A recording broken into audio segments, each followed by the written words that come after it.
يا أيها الذين آمنوا قوا أنفسكم وأهليكم نارا وقودها الناس والحجارة.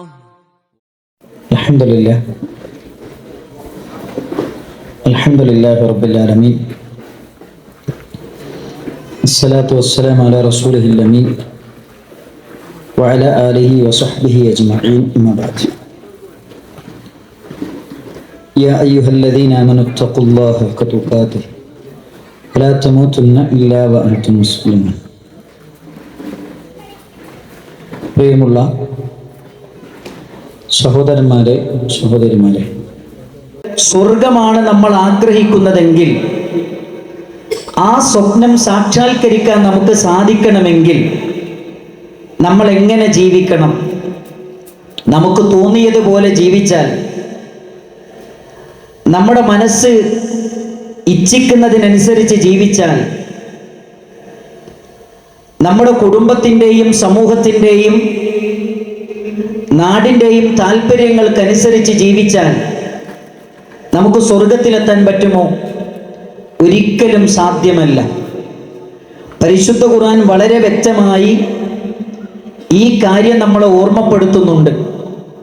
വമൻ യുതിഇല്ലാഹ വർ-റസൂൽ, ആരാണോ പരിശുദ്ധമായ ഖുർആനും നബി കരീം സല്ലല്ലാഹു അലൈഹി വസല്ലമയുടെ വചനങ്ങളും അനുസരിച്ചുകൊണ്ട് ജീവിക്കുന്നത്, ഞാൻ ഒന്നുകൂടെ പറയാം, പരിശുദ്ധ ഖുർആനും പ്രവാചക തിരുമേനി സല്ലല്ലാഹു അലൈഹി വസല്ലമയുടെ വചനങ്ങളും അനുസരിച്ചുകൊണ്ട് ആരാണോ ജീവിക്കുന്നത്, ഫഉലൈക മഅല്ലദീന അൻഅമല്ലാഹു അലൈഹിം, അവർ അല്ലാഹ് അനുഗ്രഹിച്ചവരുടെ കൂടെ സ്വർഗത്തിലാണ്. ആരാണ് അല്ലാഹ് അനുഗ്രഹിച്ചവർ? മിനൻ നബിയ്യീന, അത് നബിമാരാണ്. വസ്സുദ്ദീഖീന, അത് സുദ്ദീഖീങ്ങളാണ്. വസ്സുഹദാഇ വസ്വാലിഹീൻ, അത് ശുഹദാക്കളാണ്, സ്വാലിഹീങ്ങളാണ്. സ്വാലിഹീങ്ങളുടെ കൂടെ, ശുഹദാക്കളുടെ കൂടെ, സിദ്ദീഖീങ്ങളുടെ കൂടെ, അമ്പിയാക്കന്മാരുടെ കൂടെ സ്വർഗീയാരാമത്തിൽ വിരാജിക്കാൻ നമുക്ക് സാധിക്കണമെങ്കിൽ നമ്മൾ തോന്നിയതുപോലെ ജീവിക്കരുത്. നമ്മുടെ തന്നിഷ്ടങ്ങൾക്കനുസരിച്ച് ജീവിതത്തെ ക്രമീകരിക്കരുത്. മറിച്ച് പരിശുദ്ധ ഖുർആനിലേക്ക് നമ്മൾ തിരിച്ചു വരണം. പ്രവാചക തിരുമേനി സല്ലല്ലാഹു അലൈഹി വസല്ലമയുടെ വചനങ്ങളിലേക്ക് തിരിച്ചു വരണം. അതുകൊണ്ടാണ് പരിശുദ്ധമായ ഖുർആൻ ആവർത്തിച്ച് നമ്മൾ ബോധ്യപ്പെടുത്തുന്നത്. യാ അയ്യുഹല്ലദീന ആമനു, വിശ്വാസികളെ എന്ന് വിളിച്ചുകൊണ്ട് പരിശുദ്ധ ഖുർആൻ പറയുന്നുണ്ട്. ഈമാനുള്ള മനുഷ്യരെ, ഖൂ അൻഫുസകും വഅഹ്ലീകും നാറ, നിങ്ങൾ നിങ്ങളുടെ സ്വന്തത്തെ നരകത്തെ തൊട്ട് കാത്തുകൊള്ളണം, നിങ്ങളുടെ കുടുംബത്തെയും നരകത്തെ തൊട്ട് കാത്തുകൊള്ളണമെന്ന് പരിശുദ്ധ ഖുർആൻ വളരെ വ്യക്തമായി നമ്മെ ഓർമ്മപ്പെടുത്തുന്നുണ്ട്. നമ്മുടെ ബാധ്യതകൾ നമ്മെ ഉണർത്തുന്നുണ്ട്. സഹോദരങ്ങളെ, ഈ ആയത്തിനെ വിശദീകരിക്കുന്നിടത്ത് മഹാനായ ഇമാം അസ്സഅദി റഹ്മത്തുള്ളാഹി അലൈഹി അദ്ദേഹത്തിന്റെ തഫ്സീറിൽ രേഖപ്പെടുത്തുന്നത് കാണാം. വിഖായത്തുൽ അഹ്ലി വൽ ഔലാദ്, നമ്മുടെ കുടുംബത്തെയും നമ്മുടെ മക്കളെയും നരകത്തിൽ നിന്ന് രക്ഷപ്പെടുത്തേണ്ടത് ഒരു കുടുംബനാഥൻ എന്ന നിലയിൽ നമ്മുടെ ഓരോരുത്തരുടെയും ഉത്തരവാദിത്തമാണ്, ബാധ്യതയാണ്. എങ്ങനെയാണ് ആ ഉത്തരവാദിത്തം നമ്മൾ നിർവഹിക്കേണ്ടത്, ആ ഉത്തരവാദിത്തം നമ്മൾ നിറവേറ്റേണ്ടത്? അതാണ് അദ്ദേഹത്തിന്റെ തഫ്സീറിൽ നമുക്ക് കാണാം. വബിതഅദീബിഹിം വബിതഅലീമിഹിം, രണ്ട് കാര്യങ്ങളാണ് പറയുന്നത്. ഒന്ന്, ഇസ്ലാമിന്റെ സംസ്കാരങ്ങൾ അവരെ പഠിപ്പിക്കണം. രണ്ട്, അവർക്ക് പരിശുദ്ധ ഖുർആൻ പഠിപ്പിക്കണം.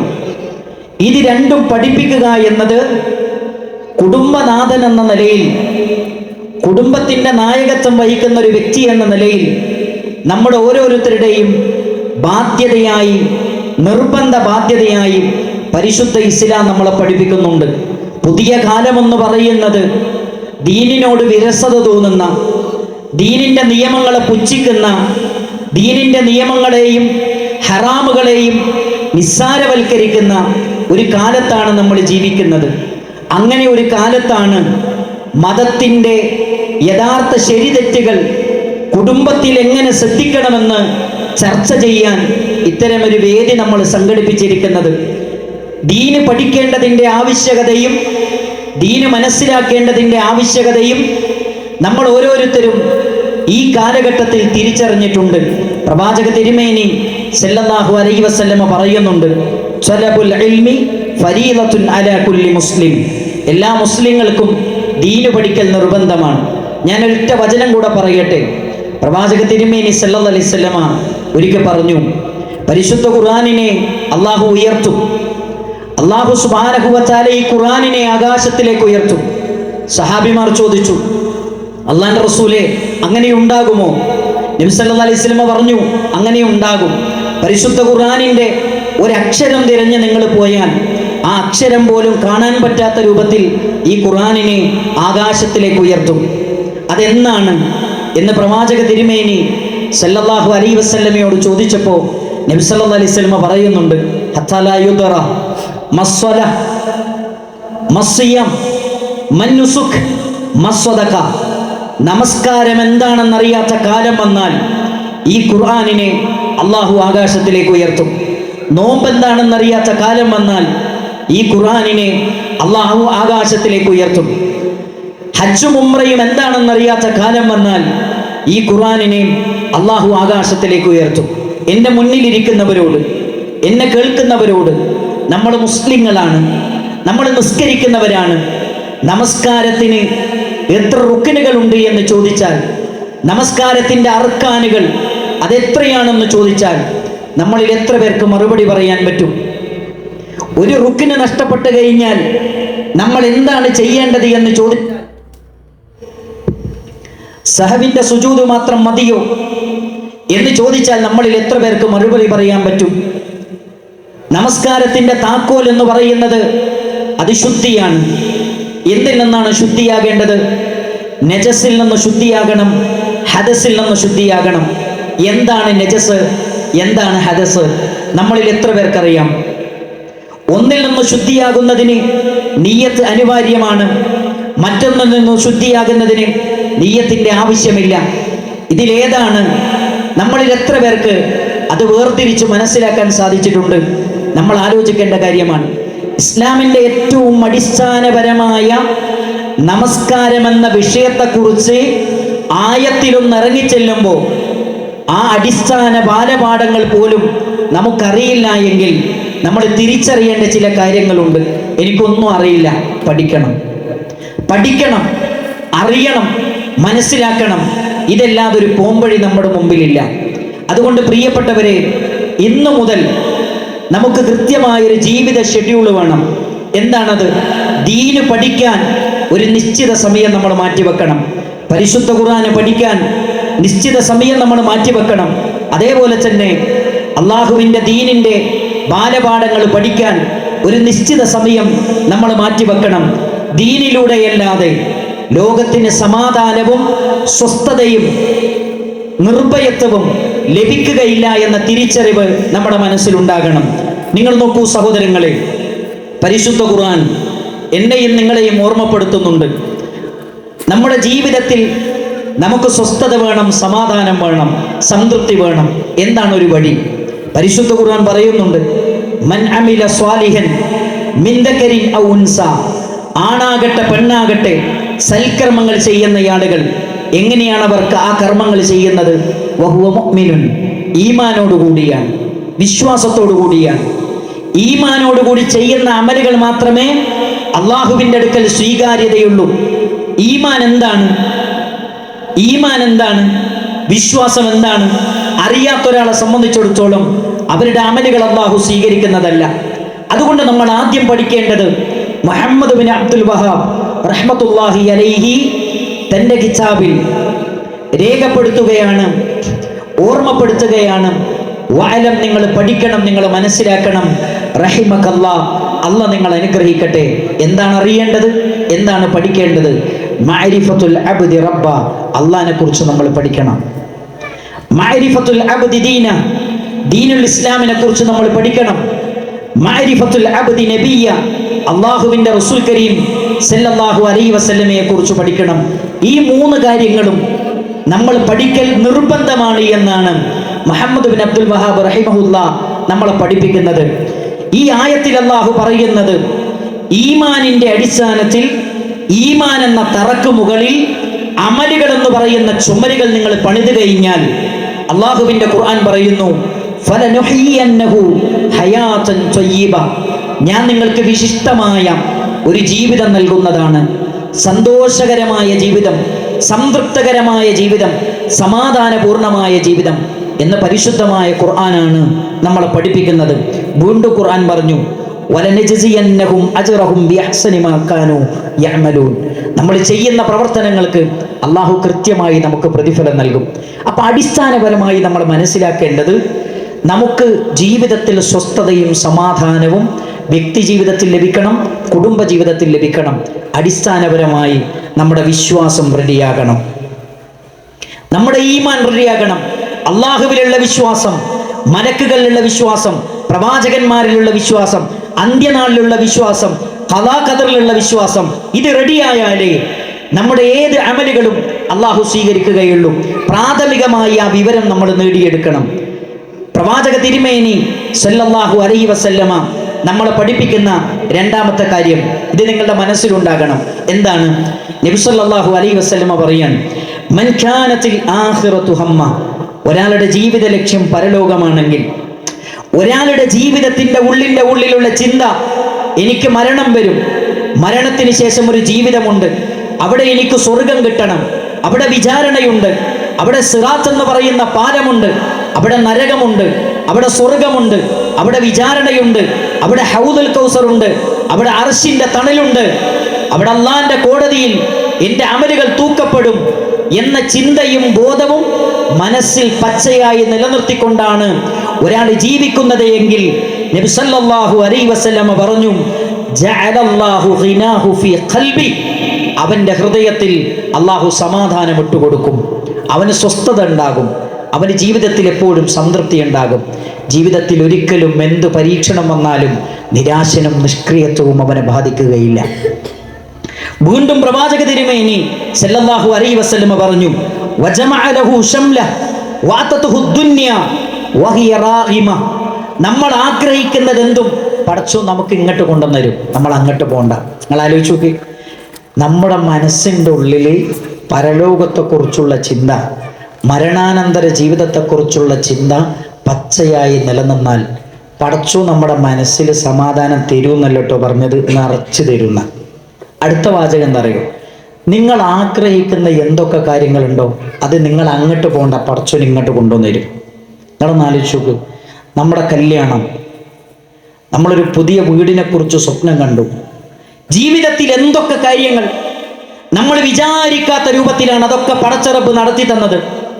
കല്യാണത്തെ കുറിച്ച് നമ്മൾ സ്വപ്നം കണ്ടപ്പോൾ എവിടുന്നോ ഒരു പെണ്ണിനെ നമുക്ക് എത്തിച്ചു തന്നു. വീടിനെ കുറിച്ച് സ്വപ്നം കണ്ടപ്പോൾ എങ്ങനെയൊക്കെ ആ വീട് നമ്മൾ പൂർത്തിയാക്കാൻ നമുക്ക് സാധിച്ചു. ജോലിയെക്കുറിച്ച് നമ്മൾ സ്വപ്നം കണ്ടപ്പോൾ എങ്ങനെയോ നമുക്ക് ആ ജോലി നമുക്ക് ലഭിച്ചു. നിങ്ങളൊന്ന് ആലോചിച്ച് നോക്കൂ, മിൻ ഹൈസു ലാ യഹ്തസിബ്, നമ്മൾ വിചാരിക്കാത്ത രൂപത്തിൽ അല്ലാഹു സുബ്ഹാനഹു വ തആല ഇതൊക്കെ നമുക്ക് തരും. എങ്ങനെ തരും? എങ്ങനെയാണ് തരുന്നത്? പരലോകത്തെക്കുറിച്ചുള്ള വിശ്വാസം നമ്മുടെ ഹൃദയത്തിൽ ഉണ്ടാകണം. വീണ്ടും നബി സല്ലല്ലാഹു അലൈഹി വസല്ലമ പറയാൻ, വമൻ കാനത്തി ദുനിയ ഹമ്മ, ഒരാളുടെ ജീവിത ലക്ഷ്യം ദുനിയാവാണ്, ദുനിയാവിൽ വിജയിക്കണം, ദുനിയാവിൽ വലിയ ആളാകണം, ദുനിയാവിൽ കയ്യടി കിട്ടണം, ദുനിയാവിൽ സ്വീകാര്യത ലഭിക്കണം, ദുനിയാവിൽ ആളുകളൊക്കെ നമ്മളെപ്പറ്റി നല്ലത് പറയണം, ഈ ചിന്തയിലാണ് ഒരാൾ ജീവിക്കുന്നത് എങ്കിൽ നബി സല്ലല്ലാഹു അലൈഹി വസല്ലമ പറഞ്ഞു, ജഅലല്ലാഹു ഫഖറഹു ബൈന ഐനൈഹി, എത്ര അധ്വാനിച്ചാലും അവന്റെ പ്രശ്നങ്ങളും പ്രതിസന്ധികളും അവസാനിക്കുകയില്ല. എന്നും പ്രശ്നങ്ങൾ മാത്രമാണ്, എന്നും പ്രയാസങ്ങൾ മാത്രമാണ്, എന്നും ദാരിദ്ര്യം മാത്രമാണ്, ഒരിക്കലും സമാധാനമുള്ളൊരു ജീവിതം ഉണ്ടാവുകയില്ല. എന്നിട്ട് നബി സല്ലല്ലാഹു അലൈഹി വസല്ലം പറഞ്ഞു, വഫറഖ അലൈഹി ശംല വലം യഅതിഹി മിനദ് ദുനിയ ഇല്ലാ മാ ഖുദ്ദിറ ലഹു, അല്ലാഹ് കണക്കാക്കിയതല്ലാതെ ഒന്നും അവർക്ക് അധികം ലഭിക്കുകയില്ല, എത്ര കിട്ടിയാലും മതിയാവുകയില്ല. നിങ്ങൾ നോക്കൂ, 1,00,000 രൂപ ശമ്പളം വാങ്ങുന്നുണ്ട്, എന്നിട്ടോ മാസം 15 ആകുമ്പോൾ വേറൊരുത്തനോട് കടം വാങ്ങും, കിട്ടുന്നതിലൊന്നും സംതൃപ്തിയും സമാധാനവുമില്ല. നിരാശയും നിഷ്ക്രിയത്വവും മാത്രമാണ് അവരുടെ ജീവിതത്തിലുള്ളത്. അതെന്തുകൊണ്ടാണ്? പരലോകത്തെക്കുറിച്ചുള്ള ചിന്ത മനസ്സിലില്ലാത്തത് കൊണ്ടാണ്. അതുകൊണ്ട് ജീവിതത്തിൽ നമുക്ക് സമാധാനം ലഭിക്കണമെങ്കിൽ ആഖിറത്തിനെ കുറിച്ചുള്ള ചിന്ത, പരലോകത്തെക്കുറിച്ചുള്ള ചിന്ത, സ്വർഗത്തെക്കുറിച്ചുള്ള ചിന്ത നമ്മുടെ മനസ്സിലുണ്ടെങ്കിൽ എപ്പോഴും നമുക്ക് സമാധാനം കിട്ടും. ഇങ്ങോട്ട് നോക്കൂ, ഇസ്ലാമിന്റെ ചരിത്രം എത്ര മനോഹരമാണ്. ഹാരിസത്ത് ബിൻ സുറാഖ റളിയല്ലാഹു അൻഹുവിന്റെ ചരിത്രം മനോഹരമായൊരു ചരിത്രമാണ്. നബി സല്ലല്ലാഹു അലൈഹി വസല്ലമ ബദറിലേക്ക് പുറപ്പെട്ടു. ബദറിൽ പ്രവാചകന്റെ കൂടെ ഉണ്ടായിരുന്ന സ്വഹാബിയാണ് ഹാരിസത്ത് ബിൻ സുറാഖ റളിയല്ലാഹു അൻഹു. അങ്ങനെ രാത്രി നന്നായിട്ട് ദാഹിച്ചപ്പോൾ മുസ്ലിങ്ങളുടെ വെള്ളക്കെട്ടിന്റെ ഭാഗത്തേക്ക് അദ്ദേഹം വെള്ളം കുടിക്കാൻ വേണ്ടി ചെന്നു. കാവൽക്കാർ ശത്രുവാണെന്ന് തെറ്റിദ്ധരിച്ച് അദ്ദേഹത്തിന് നേരെ അമ്പെയ്യുകയാണ്. ഉടനെ തന്നെ കഴുത്തിന് അമ്പേറ്റ് അവിടെ വീണ് മരിച്ചു. അങ്ങനെ പിറ്റേന്ന് യുദ്ധം കഴിഞ്ഞ് മുസ്ലിങ്ങൾ വിജയശ്രീലാളിതരായി മദീനയുടെ മണ്ണിലേക്ക് തിരിച്ചു വരുന്ന സമയത്ത് ഹാരിസത്ത് ബിൻ സുറാഖ റളിയല്ലാഹു അൻഹുവിന്റെ ഉമ്മ കാത്തിരിക്കുകയാണ്, എൻ്റെ മോനിപ്പ വരും. അപ്പോഴാണ് ഒരു സഹാബി വന്നിട്ട് പറയുന്നത്, നിങ്ങളെ മോൻ ഇന്നലെ മരിച്ചു, ഷഹീദൊന്നല്ല, സ്വർഗമൊന്നും കിട്ടൂല. കരയാൻ തുടങ്ങി. പ്രവാചകൻ വന്നപ്പോ പ്രവാചകന്റെ സന്നിധിയിലേക്ക് ഓടിച്ചെന്നു. അള്ളാന്റെ റസൂലേ, എന്റെ ഹാരിസക്ക് എന്തു പറ്റി പ്രവാചകരെ? അള്ളാന്റെ റസൂൽ സല്ലല്ലാഹു അലൈഹി വസല്ലം പറഞ്ഞു, ഹാരിസ കൊല്ലപ്പെട്ടു. അടുത്ത ചോദ്യം എന്താ അറിയോ? എന്റെ ഹാരിസക്ക് സ്വർഗം കിട്ടുമോ റസൂലേ? എന്റെ ഹാരിസക്ക് സ്വർഗം കിട്ടുമോ റസൂലേ? അള്ളാന്റെ റസൂൽ സല്ലല്ലാഹു അലൈഹി വസല്ലം പറഞ്ഞു, ഹാരിസക്ക് ഒരു സ്വർഗമല്ല, ഹാരിസക്ക് സ്വർഗങ്ങളുണ്ട് എന്ന് പറഞ്ഞപ്പോ ആ ഉമ്മ പറയാണ്, സ്വബർത്തു, ഇനി ഞാനൊന്നും പറയാനില്ല. സ്വർഗം സ്വപ്നം കണ്ട സ്വഹാബത്താണ് നമ്മുടെ മാതൃക. ആകാശത്തിലെ ഇരുണ്ട വെളിച്ചം, ആകാശത്തിലെ വെട്ടിത്തിളങ്ങുന്ന നക്ഷത്രങ്ങളാണ് നമ്മുടെ പ്രിയപ്പെട്ട സ്വഹാബിമാർ. നമുക്ക് അവരാണ് നമ്മുടെ മാതൃകകൾ.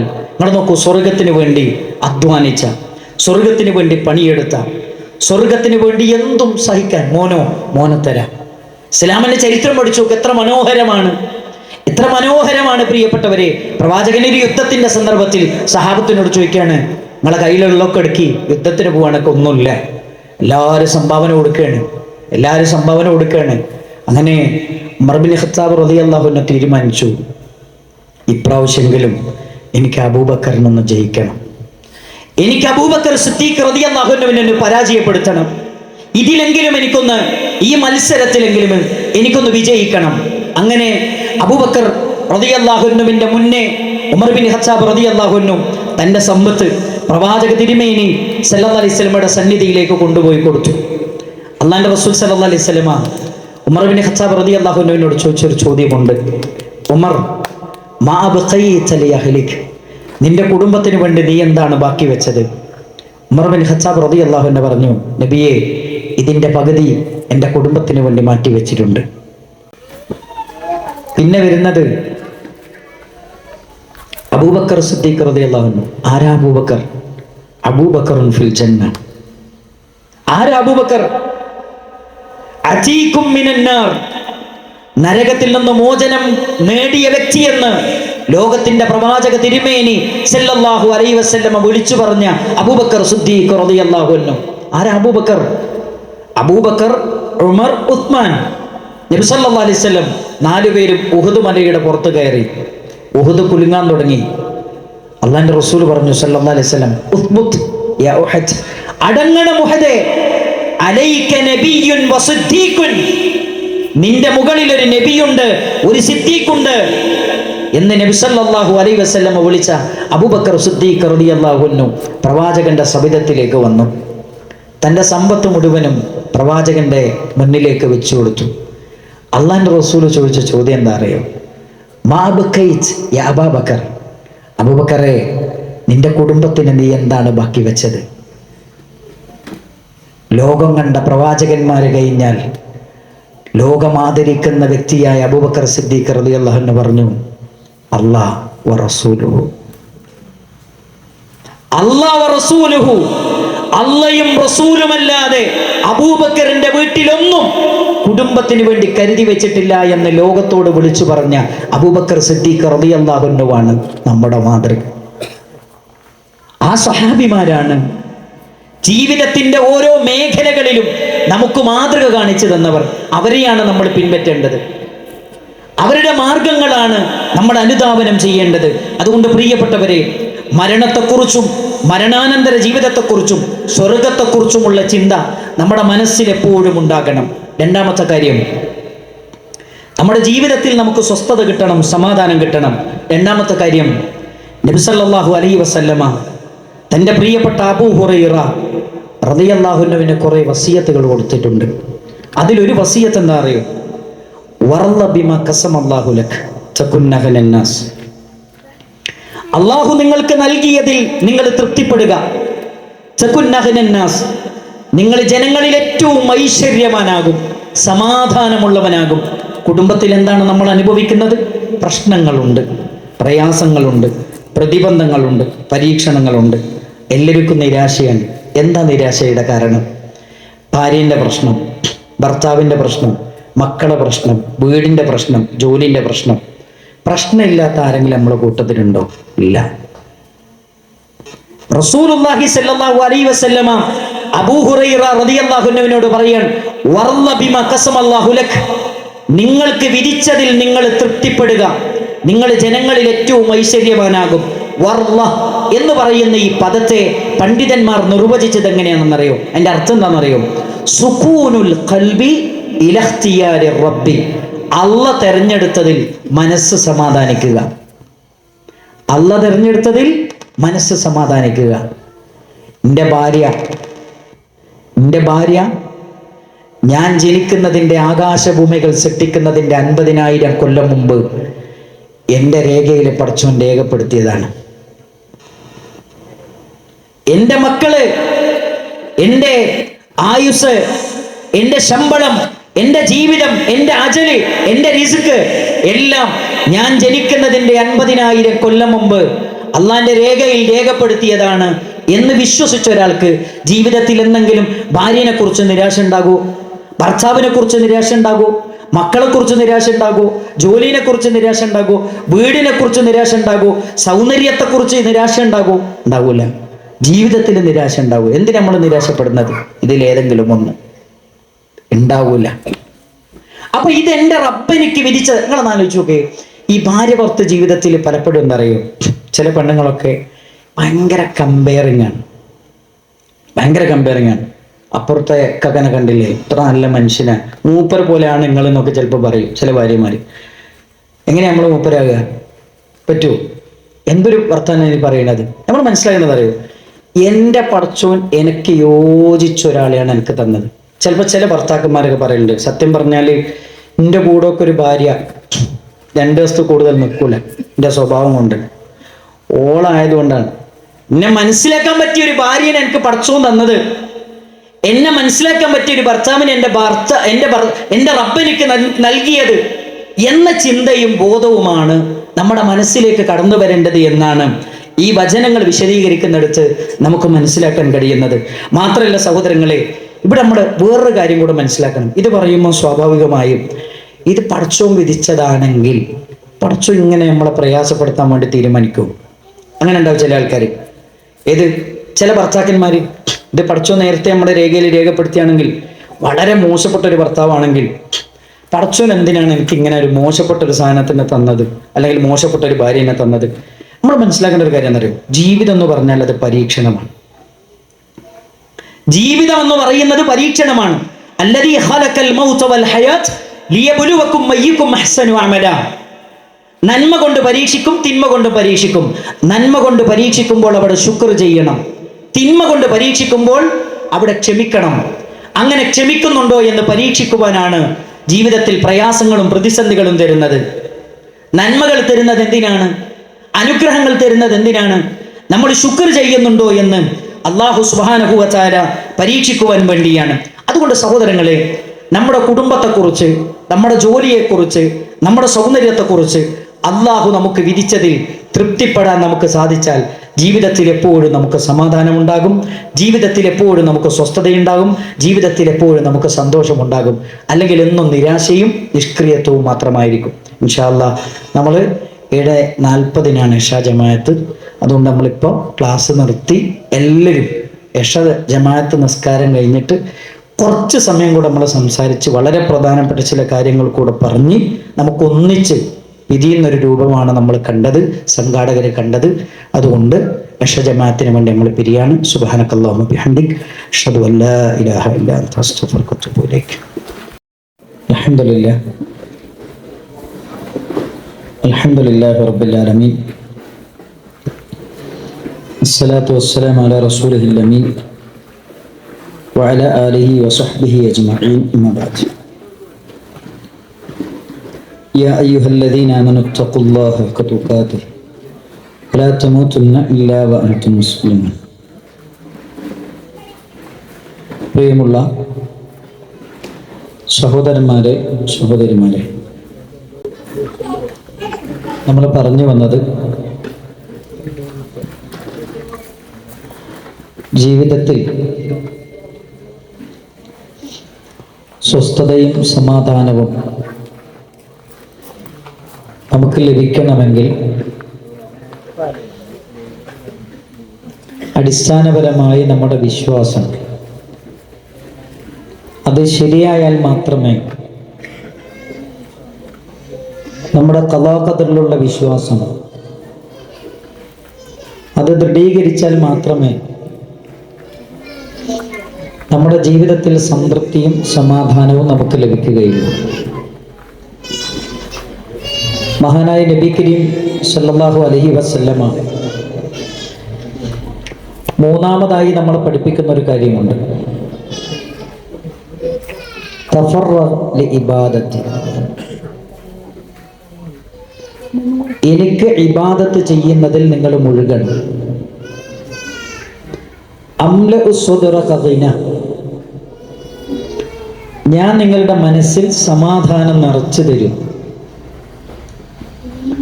വഅസുദ്ദ ഫഖറക. ദാരിദ്ര്യം ഞാൻ നിങ്ങളെ തൊട്ട് തടയും. രണ്ട് കാര്യമാണ് ഇവിടെ പറഞ്ഞത്. എനിക്ക് ഇബാദത്ത് ചെയ്യുന്നതിൽ നിങ്ങൾ മുഴുകുക,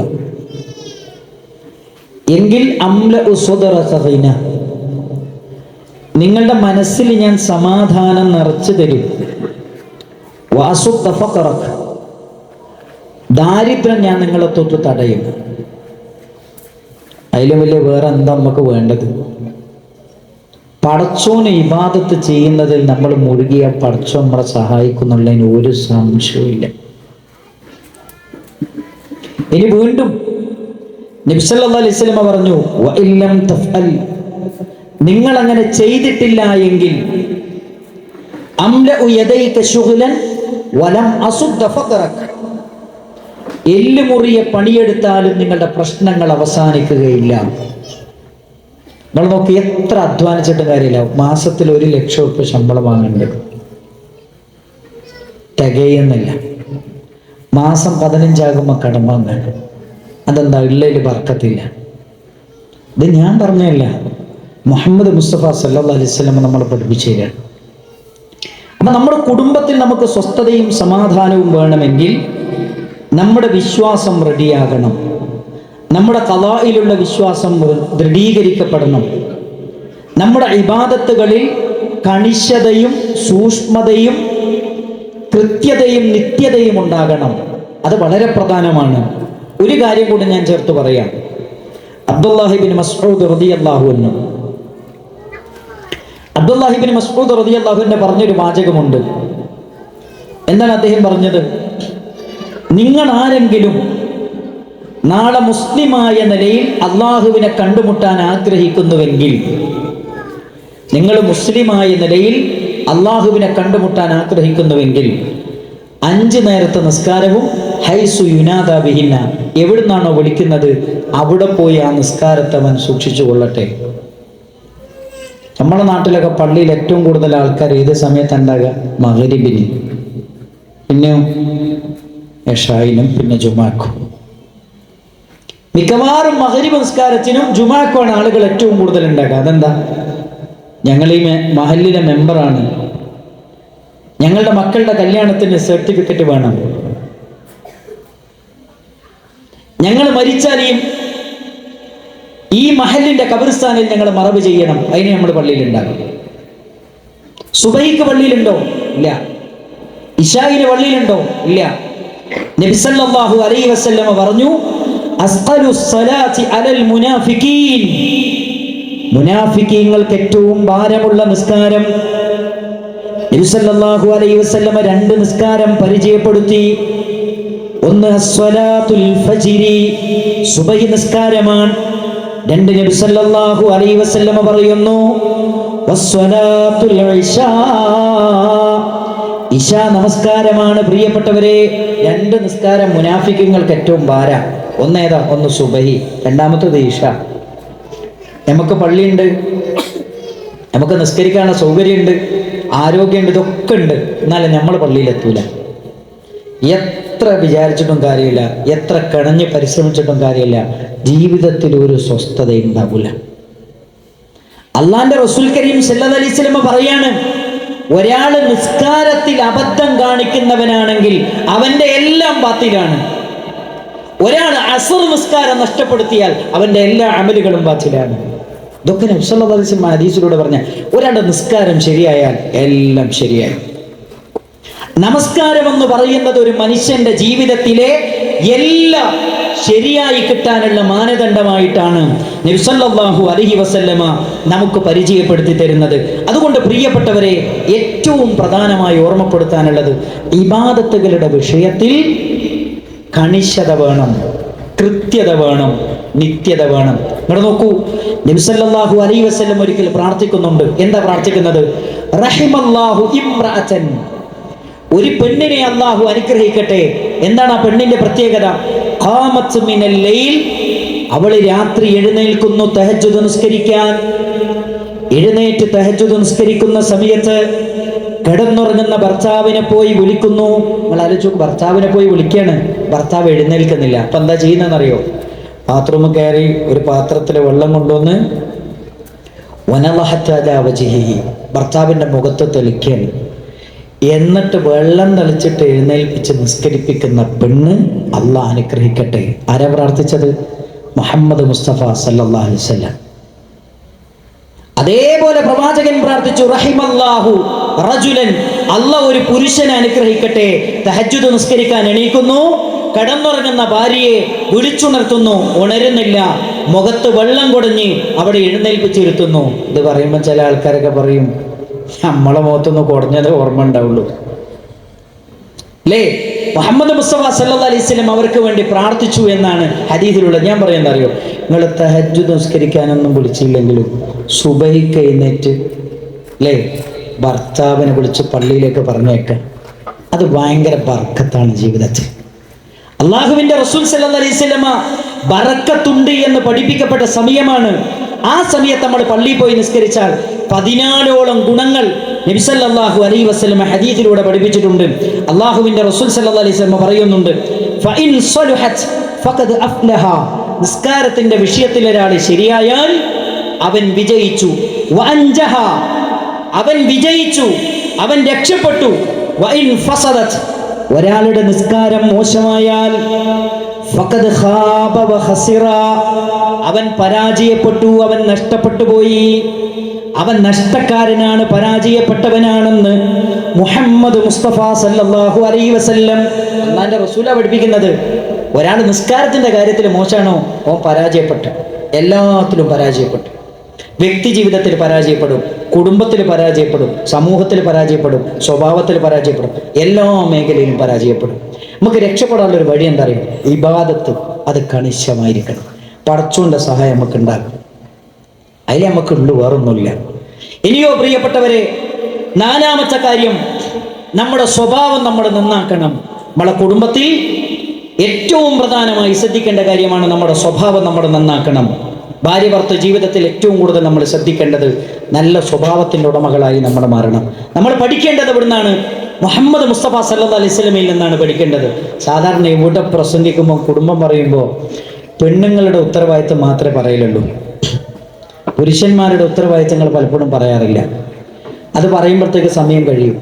പല സ്ഥലങ്ങളിൽ നിന്നും സഹോദരിമാർ പറയലുണ്ട്, ഭർത്താക്കന്മാർ ഭാര്യമാർ ചെയ്യേണ്ട ഉത്തരവാദിത്തങ്ങളൊക്കെ ഒന്ന് പറയണം.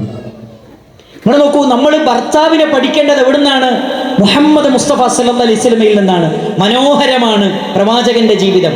എത്ര മനോഹരമാണ് പ്രവാചകന്റെ ജീവിതം. അള്ളാഹുവിന്റെ റസൂൽ സല്ലല്ലാഹു അലൈഹി വസല്ലമയെ കുറിച്ച് ഭാര്യയോട് ചോദിക്കുന്നുണ്ട്, ആയിഷ ബീവി റളിയല്ലാഹു അൻഹയോട്, പ്രവാചകന്റെ സ്വഭാവം എങ്ങനെയാണ്? ആയിഷ ബീവി റളിയല്ലാഹു അൻഹ പറയുന്നുണ്ട്, കാന ഖുലുഖുഹു അൽ ഖുർആൻ, പ്രവാചകന്റെ സ്വഭാവം അത് ഖുർആനായിരുന്നു. നിങ്ങൾ നോക്കൂ, ഒരു മനുഷ്യന്റെ വ്യക്തിത്വം അത് പ്രകടമാകുന്നത് നാട്ടുകാരെ മുമ്പിലല്ല, 4 ചുമരുകൾക്കുള്ളിൽ സ്വന്തം ഭാര്യയോട്, സ്വന്തം മക്കളോട്, സ്വന്തം മാതാപിതാക്കളോട് എങ്ങനെ പെരുമാറുന്നു എന്നെടുത്താണ് ഒരു വ്യക്തിയുടെ വ്യക്തിത്വം രൂപപ്പെടുന്നത്. അതുകൊണ്ടാണ് നബി സല്ലല്ലാഹു അലൈഹി വസല്ലമ പറഞ്ഞത്, അക്മലുൽ മുഅ്മിനീന ഈമാനൻ, ഒരു മനുഷ്യന്റെ ഈമാൻ, ഈ ഹദീസ് നമ്മൾ പഠിച്ചു വെക്കണം. അക്മലുൽ മുഅ്മിനീന ഈമാനൻ, ഒരു മനുഷ്യന്റെ ഈമാൻ അത് പരിപൂർത്തീകരിക്കപ്പെടുന്നത് അൽതഫഹും ബി അഹ്ലിഹി, തൻ്റെ ഭാര്യമാരോട് ഏറ്റവും മൃദുലമായി പെരുമാറുന്നതിലൂടെ. എൻ്റെ ഈമാൻ അത് പൂർണ്ണമാകുന്നത് എപ്പോഴാണെന്നറിയോ? ഞാൻ കെട്ടിക്കൊണ്ടുവന്ന് എൻ്റെ പെണ്ണിനോട് ഞാൻ മാന്യമായി പെരുമാറുമ്പോഴേ എൻ്റെ ഈമാൻ ശരിയാകുള്ളൂ. നാടൊട്ടുക്കും സമൂഹത്തിൽ നിന്ന് നമ്മൾ കേട്ടുകൊണ്ടിരിക്കുന്ന എന്താ? ഇസ്ലാമിലെ സ്ത്രീക്കൊരു വില നിലയില്ല.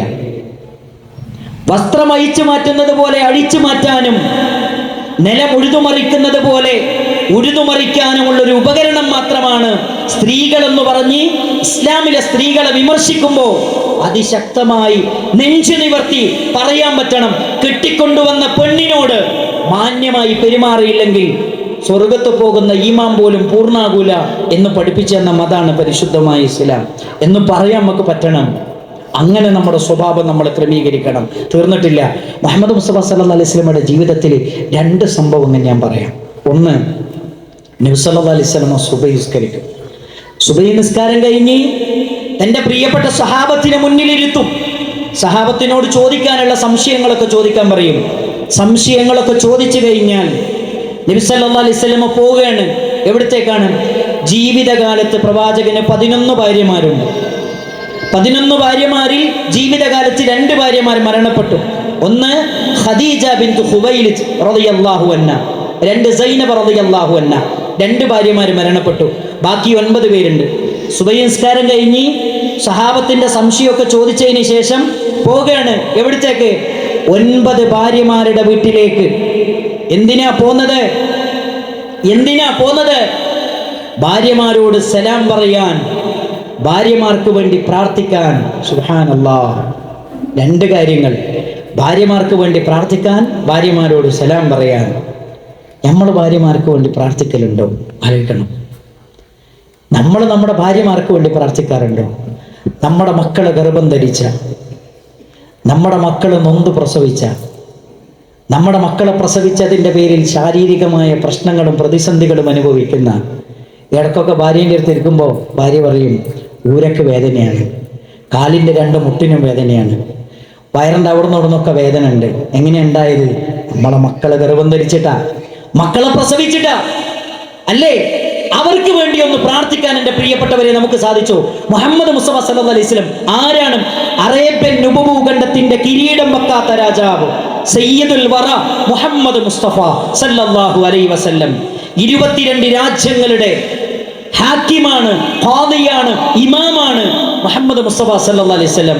ആ പ്രവാചകനാണ് 9 ഭാര്യമാരുടെ വീട്ടിലും എല്ലാ പ്രഭാത നിസ്കാര ശേഷവും ചെന്ന് ഭാര്യമാർക്ക് വേണ്ടി സലാം പറയുന്നത്, ഭാര്യമാർക്ക് വേണ്ടി പ്രാർത്ഥിക്കുന്നത്. അവിടുന്നാണ് നല്ല ഭർത്താവിനെ നമ്മൾ പഠിക്കേണ്ടത്. 2, നബി സല്ലല്ലാഹു അലൈഹി വസല്ലം അസർ നിസ്കരിക്കും. അസർ നിസ്കാരം കഴിഞ്ഞാൽ നബി സല്ലല്ലാഹു അലൈഹി വസല്ലം വീണ്ടും പോകുന്നു 9 ഭാര്യമാരുടെ വീട്ടിലേക്ക്. എന്തിനാണ്? വലിൽ മുആനസതി വലിൽ മുഹാദസ, ഭാര്യമാരോട് സ്നേഹം പ്രകടിപ്പിക്കാൻ, ഭാര്യമാരോട് ഇഷ്ടം പ്രകടിപ്പിക്കാൻ, ഭാര്യമാരോട് സംസാരിക്കാൻ. ഇന്ന് ഭാര്യമാർക്കുള്ള ഏറ്റവും വലിയ പരാതി എന്താ? മൂപ്പർക്ക് വർത്താനം പറയാൻ നേരെയില്ല. ഭാര്യമാർക്കുള്ള പരാതി എന്താ? ഭർത്താവിന് വർത്താനം പറയാൻ നേരെയില്ല. 21-ാം നൂറ്റാണ്ടിൽ ഏറ്റവും വലിയ രോഗം എന്താണെന്ന് ചോദിച്ചപ്പോൾ മോഡേൺ സയൻസ് പറഞ്ഞാൽ എന്താ അറിയോ? സമയമില്ല, ആർക്കും സമയമില്ല. എന്തിനാ സമയമുള്ളത്? 24 മണിക്കൂർ മൊബൈൽ തോണ്ടിയിരിക്കാൻ ഒരു പ്രശ്നമില്ല. അവനാൻ്റെ കെട്ടിക്കൊണ്ടുവന്ന പെണ്ണിനോട് വർത്താനം പറയാൻ നേരെയില്ല. വീട്ടിലേക്ക് കയറി വരുമ്പോൾ കോളിംഗ് ബെല്ലടിച്ചിട്ട് കയറി വരുമ്പോൾ ഇത് നോക്കിയിട്ടാ ഡോർ തുറക്കുമ്പോൾ കയറുക.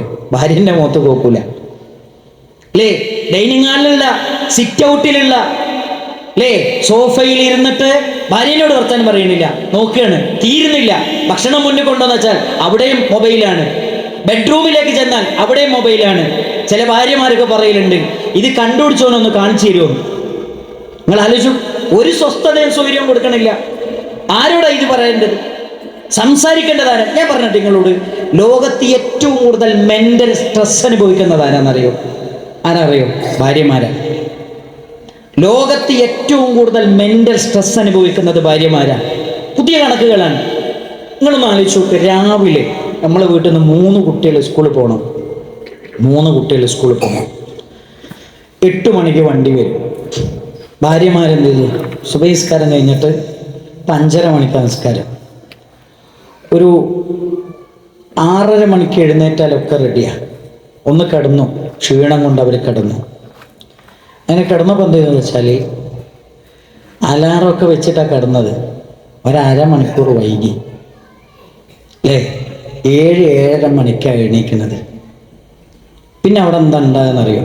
പഠിച്ചോനെ എന്താ ഉണ്ടാകുക? 8 മണിക്ക് വണ്ടി വരും. 3 ആളെ എഴുന്നേൽപ്പിക്കണം, കുളിപ്പിക്കണം, ഡ്രസ്സ് അയൺ ചെയ്യണം, ലഞ്ച് വേണം, സ്നാക്സ് വേണം, വാട്ടർ ബോട്ടിൽ വെള്ളം നിറക്കണം, ഇതൊക്കെ ചെയ്യണം. അപ്പോൾ പിന്നെന്താ അറിയോ? ഒരു ഇവൻ്റ് വന്നു, കൈ ഇങ്ങനെ പറക്കാൻ തുടങ്ങും, ഹൃദയം ഇങ്ങനെ പടക്കാൻ തുടങ്ങും അല്ലേ? പിന്നെ അവിടെ നടക്കെന്താ അറിയോ? ബദറൂദു ഹന്തക്കാണ്. ആ സമയത്തെങ്ങാനും നമ്മൾ എന്നിട്ട് മോളെ കട്ടൻ ചായ റെഡി ആയിക്കണമെന്ന് വെച്ചാലേ കട്ടൻ ചായ അല്ല കിട്ടുക, നമ്മൾ ഓടും അവിടുന്ന് അല്ലേ? നിങ്ങൾ ആലോചിച്ചു. ഞാൻ പറയണെന്തറിയോ? ആ സമയത്തൊന്ന് ചെന്നിട്ട് ഫാത്തിമാനോട്, ഫാത്തിമ സാരമില്ല. അവിടെ നമ്മൾ സ്വീകരിക്കേണ്ട 2 സമീപനങ്ങൾ. ഒന്നെന്തറിയോ? സൈക്കോളജി പറയണമെന്ന് വെച്ചാൽ CBT, കോഗ്നിറ്റീവ് ബിഹേവിയറൽ തെറപ്പി എന്ന് പറഞ്ഞാൽ നിലവിലുള്ളൊരു പ്രശ്നം ഒന്നുകൂടെ റീതിങ്ക് ചെയ്യുക. ഏത്? നേരം വൈകും, കുട്ടികളെ വണ്ടി വരുമ്പോൾ റെഡിയാവില്ല, പ്രശ്നമാണ്. അതിനെന്ത് ചെയ്യുക? എന്നും നേരം വൈകുന്നില്ലല്ലോ, ഇന്നല്ലേ, ഇന്നൊരു ഓട്ടോ വിളിച്ചു കൊണ്ടാക്കണം. എന്താ പ്രശ്നം? ഒരു 100 റുപ്യ ഓട്ടറിന് കൊടുക്കുക, എൻ്റെ അടുത്ത് ഇല്ലാതെ പോയോ, ഭർത്താവിൻ്റെ അടുത്ത് ഇല്ലാതെ പോയോ, പ്രശ്നമൊന്നുമില്ലല്ലോ. ഇന്നങ്ങനെ ഉണ്ടാക്കി കൊടുക്കാം. വണ്ടിക്കാരനോട് വിളിച്ചു പറയണം, പിന്നെ മോനെ ഇന്ന് നേരം വൈകിട്ടോ, ഇന്ന് ഞാൻ ഉണ്ടാക്കി തരാം, കഴിഞ്ഞ് ഇത്രയേ ഉള്ളൂ. എന്തിനാ ഒരു ബദറുഹുദു ഹന്തക്കൊക്കെ? അല്ലെങ്കിൽ എന്ത് ചെയ്യാം? 2ാമത്തെ പണി എന്താ അറിയോ? ഭർത്താവ് പറയാം ഫാത്തിമാനോട്, ഫാത്തിമ ബേജാറാണ്ട, കുട്ടികളെ ഞാൻ കുളിപ്പിക്കാം, ഞാൻ ഡ്രസ്സ് ഇടിക്കുക. അങ്ങനത്തെ ഒരു പരിപാടിയും ഒരു ഭർത്താക്കന്മാർ ചെയ്ത് സഹായിക്കൊടുക്കുക. നിങ്ങളെന്നാലും ഒരു പണി ഭർത്താക്കന്മാർ ചെയ്തു കൊടുക്കൂല ഭാര്യമാർക്ക്. അങ്ങനെയുണ്ട് ചില ഭർത്താക്കന്മാർ. നിങ്ങൾ അങ്ങനെയാണെന്നല്ലോ ഞാൻ പറയുന്നത്. മുഹമ്മദ് മുസ്തഫ സല്ലല്ലാഹു അലൈഹി വസല്ലം എന്ന് പറയുന്ന ഭർത്താവിനെ നിങ്ങൾ പഠിക്കണം. സ്വന്തം വസ്ത്രങ്ങൾ, ഇത് പറയുമ്പോൾ ഒച്ചത്ത് പറയാൻ എനിക്കൊരു പേടിയുണ്ട്. കാരണം എന്താ വെച്ചാൽ ഇവര് പറയോ ഇനി ഇയാളെ കൊണ്ടുവരരുത് കേട്ടോ, ചെയ്തു തരണം കൂടി ഇല്ലാതാക്കാനുള്ള പണിയാണ് മൂപ്പര് ചെയ്യണത്. നബി സല്ലല്ലാഹു അലൈഹി വസല്ലം സ്വന്തം കാര്യങ്ങൾ സ്വന്തമായി ചെയ്തിരുന്നു. ഞാൻ ചോദിക്കട്ടെ, വീട്ടിൽ നിന്ന് ഇറങ്ങുമ്പോൾ ബെൽറ്റ് എവിടെ? ഷൂവിൻ്റെ ലൈസ് എവിടെ? ചാർജർ എവിടെ? ആരോട് ചോദിക്കണത്? ഭാര്യനെ. ഓൾ എടുത്തു തന്നിട്ടില്ല, അന്ന് ഇല്ല. നിങ്ങളൊന്ന് ആലോചിച്ച് നോക്ക്. അവർ ഹോസ്പിറ്റലാണ്, കിടന്ന് പ്രസവത്തിലാണ്, എന്താ ചെയ്യുക? നമ്മൾ ജോലിക്ക് പോകില്ലേ? എല്ലാം അവരെ കൈകൊണ്ട് കിട്ടിയാലേ നടക്കുള്ളൂ എന്നുള്ള ശരിയല്ല. സ്വന്തം കാര്യങ്ങൾ സ്വന്തമായി ചെയ്യാൻ നമ്മൾ ശീലിക്കണം.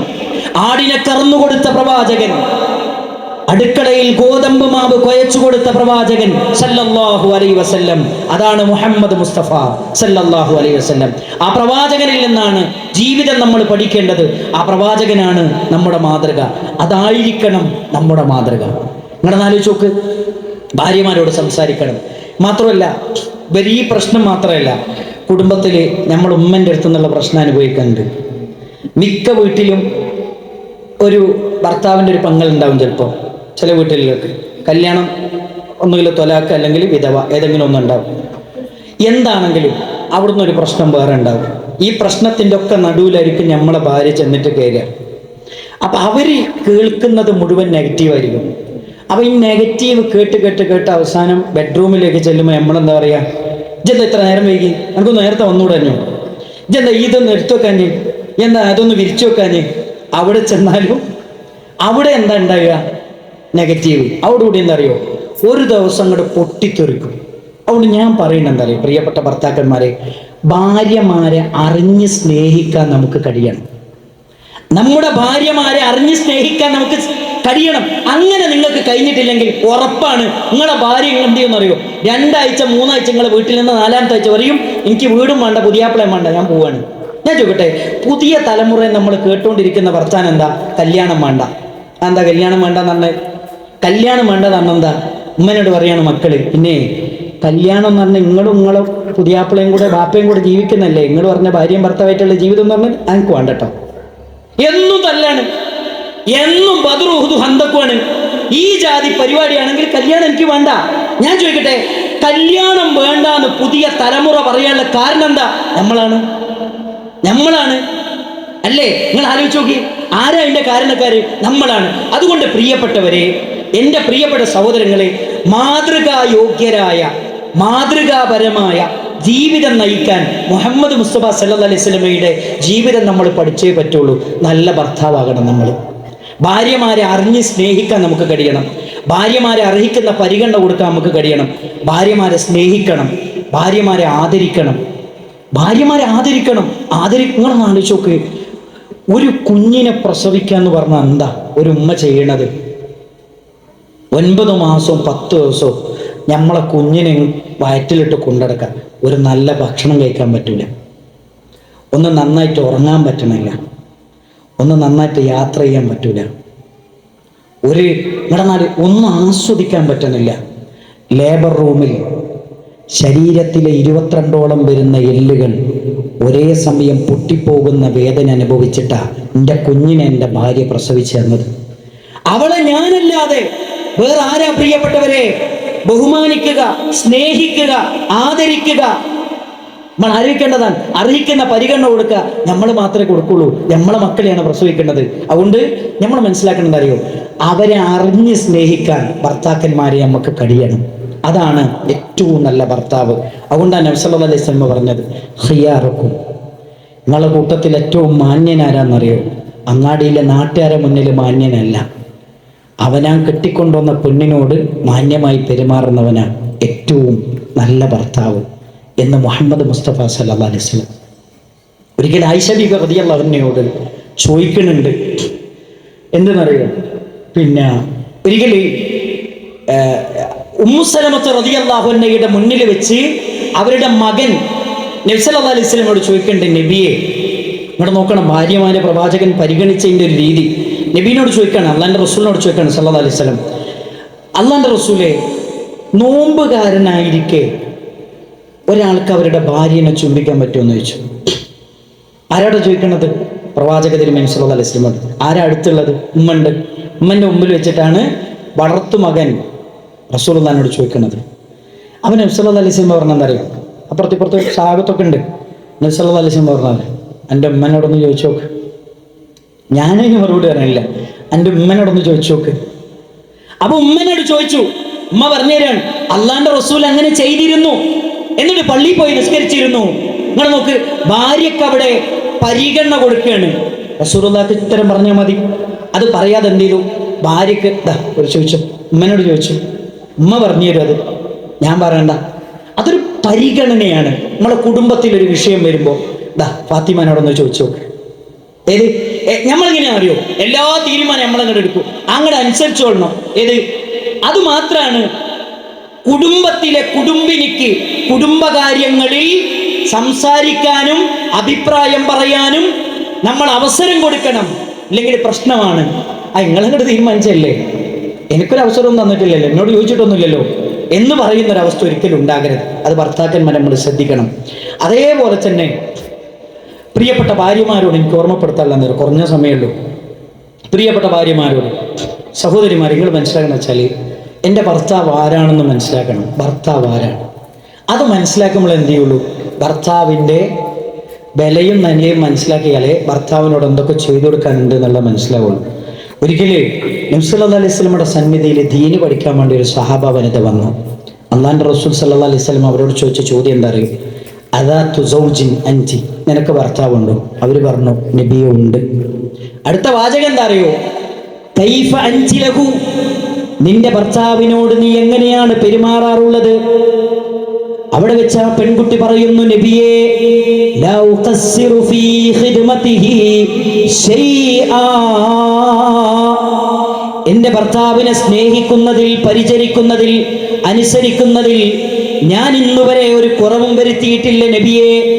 അള്ളാന്റെ റസൂൽ സല്ലല്ലാഹു അലൈഹി വസല്ലം പറയാണ്, വഅലമീ, നീ പഠിച്ചു വെക്കണം, മനസ്സിലാക്കി വെക്കണം, അന്നഹു ഹുവ ജന്നതുകി വനാറുകി, നിന്റെ സ്വർഗമാണ് നിന്റെ ഭർത്താവ്, നിന്റെ നരകമാണ് നിന്റെ ഭർത്താവ്. പഠിപ്പിച്ചു കൊടുക്കണം, നിന്റെ സ്വർഗമാണ് നിന്റെ ഭർത്താവ്, നിന്റെ നരകമാണ് നിന്റെ ഭർത്താവ്. അപ്പൊ എൻ്റെ ഭർത്താവ് എൻ്റെ സ്വർഗാണ് എന്ന് തിരിച്ചറിഞ്ഞൊരു പെണ്ണ് ഇനി പറയുന്ന കാര്യങ്ങൾ ചെയ്യുന്നതിൽ ഒരു കുറവും വരുത്തൂല. ഇനി എന്താ പറയുന്നത്? ഒരു ഭർത്താവ് ഒരു പെണ്ണിൽ നിന്ന് 3 കാര്യങ്ങൾ ആഗ്രഹിക്കുന്നത്. 3 കാര്യങ്ങൾ. ഒന്നെന്താ അറിയോ? റെസ്പെക്റ്റ്, ബഹുമാനം. അത് ചോദിച്ചിട്ട് കൊടുക്കേണ്ടതല്ല, അറിഞ്ഞു കൊടുക്കണം. ആരാത്? എൻ്റെ ഭർത്താവാണ്. ഭർത്താവിനെ ബഹുമാനിക്കണം, ആദരിക്കണം എന്ന് പരിശുദ്ധമായ ഇസ്ലാം നമ്മളെ പഠിപ്പിക്കുകയാണ്. സഹോദരിമാരെ, ഏതൊരു ഭർത്താവിനെയും എന്ത് ചെയ്യണം? ബഹുമാനിക്കണം. ഇന്നെന്താ ഭാര്യ ഭർത്ത ജീവിതത്തിൽ ഒരു ബഹുമാനമില്ല, എടാപോടെയാണ്. അതെന്താ? അതിനൊരു കാരണം എന്താ അറിയോ? ഇന്നത്തെ മിക്ക കല്യാണവും പ്രണയ കല്യാണങ്ങളാണ് അല്ലേ? കുടുംബത്തിൽ പ്രശ്നങ്ങളോട് പ്രശ്നം. അതെന്താ? വിവാഹത്തിൽ നമ്മൾ സ്വീകരിക്കേണ്ട മാനദണ്ഡം നമ്മൾ സ്വീകരിച്ചില്ല. 3 കാര്യം വിവാഹത്തിൽ സ്വീകരിക്കാൻ പറഞ്ഞ്. ഒന്നെന്താ അറിയോ? നിങ്ങൾ കല്യാണം കഴിക്കുന്നത് മുഹ്സനാത്തിൻ, പതിവ്രതകളായ സ്ത്രീകളായിരിക്കണം. രണ്ടാമത്തെ എന്താ അറിയോ?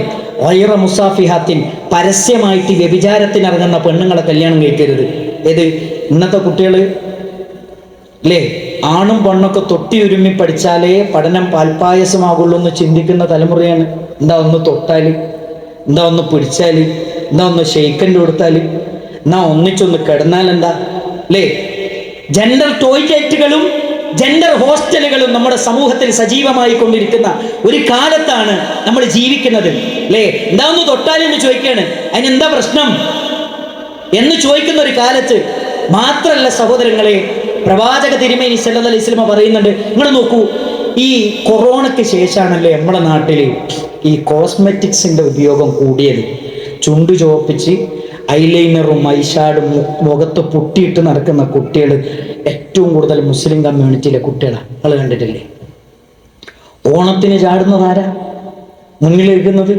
ക്രിസ്മസിന് മുന്നിൽ നിന്നിട്ട് ആ ആഘോഷത്തിന്റെ മുന്നിൽ ചാടിത്തിമിർക്കുന്നതാരാ? മുസ്ലിം കമ്മ്യൂണിറ്റിയിലെ പെൺകുട്ടികളാണ് അല്ലേ?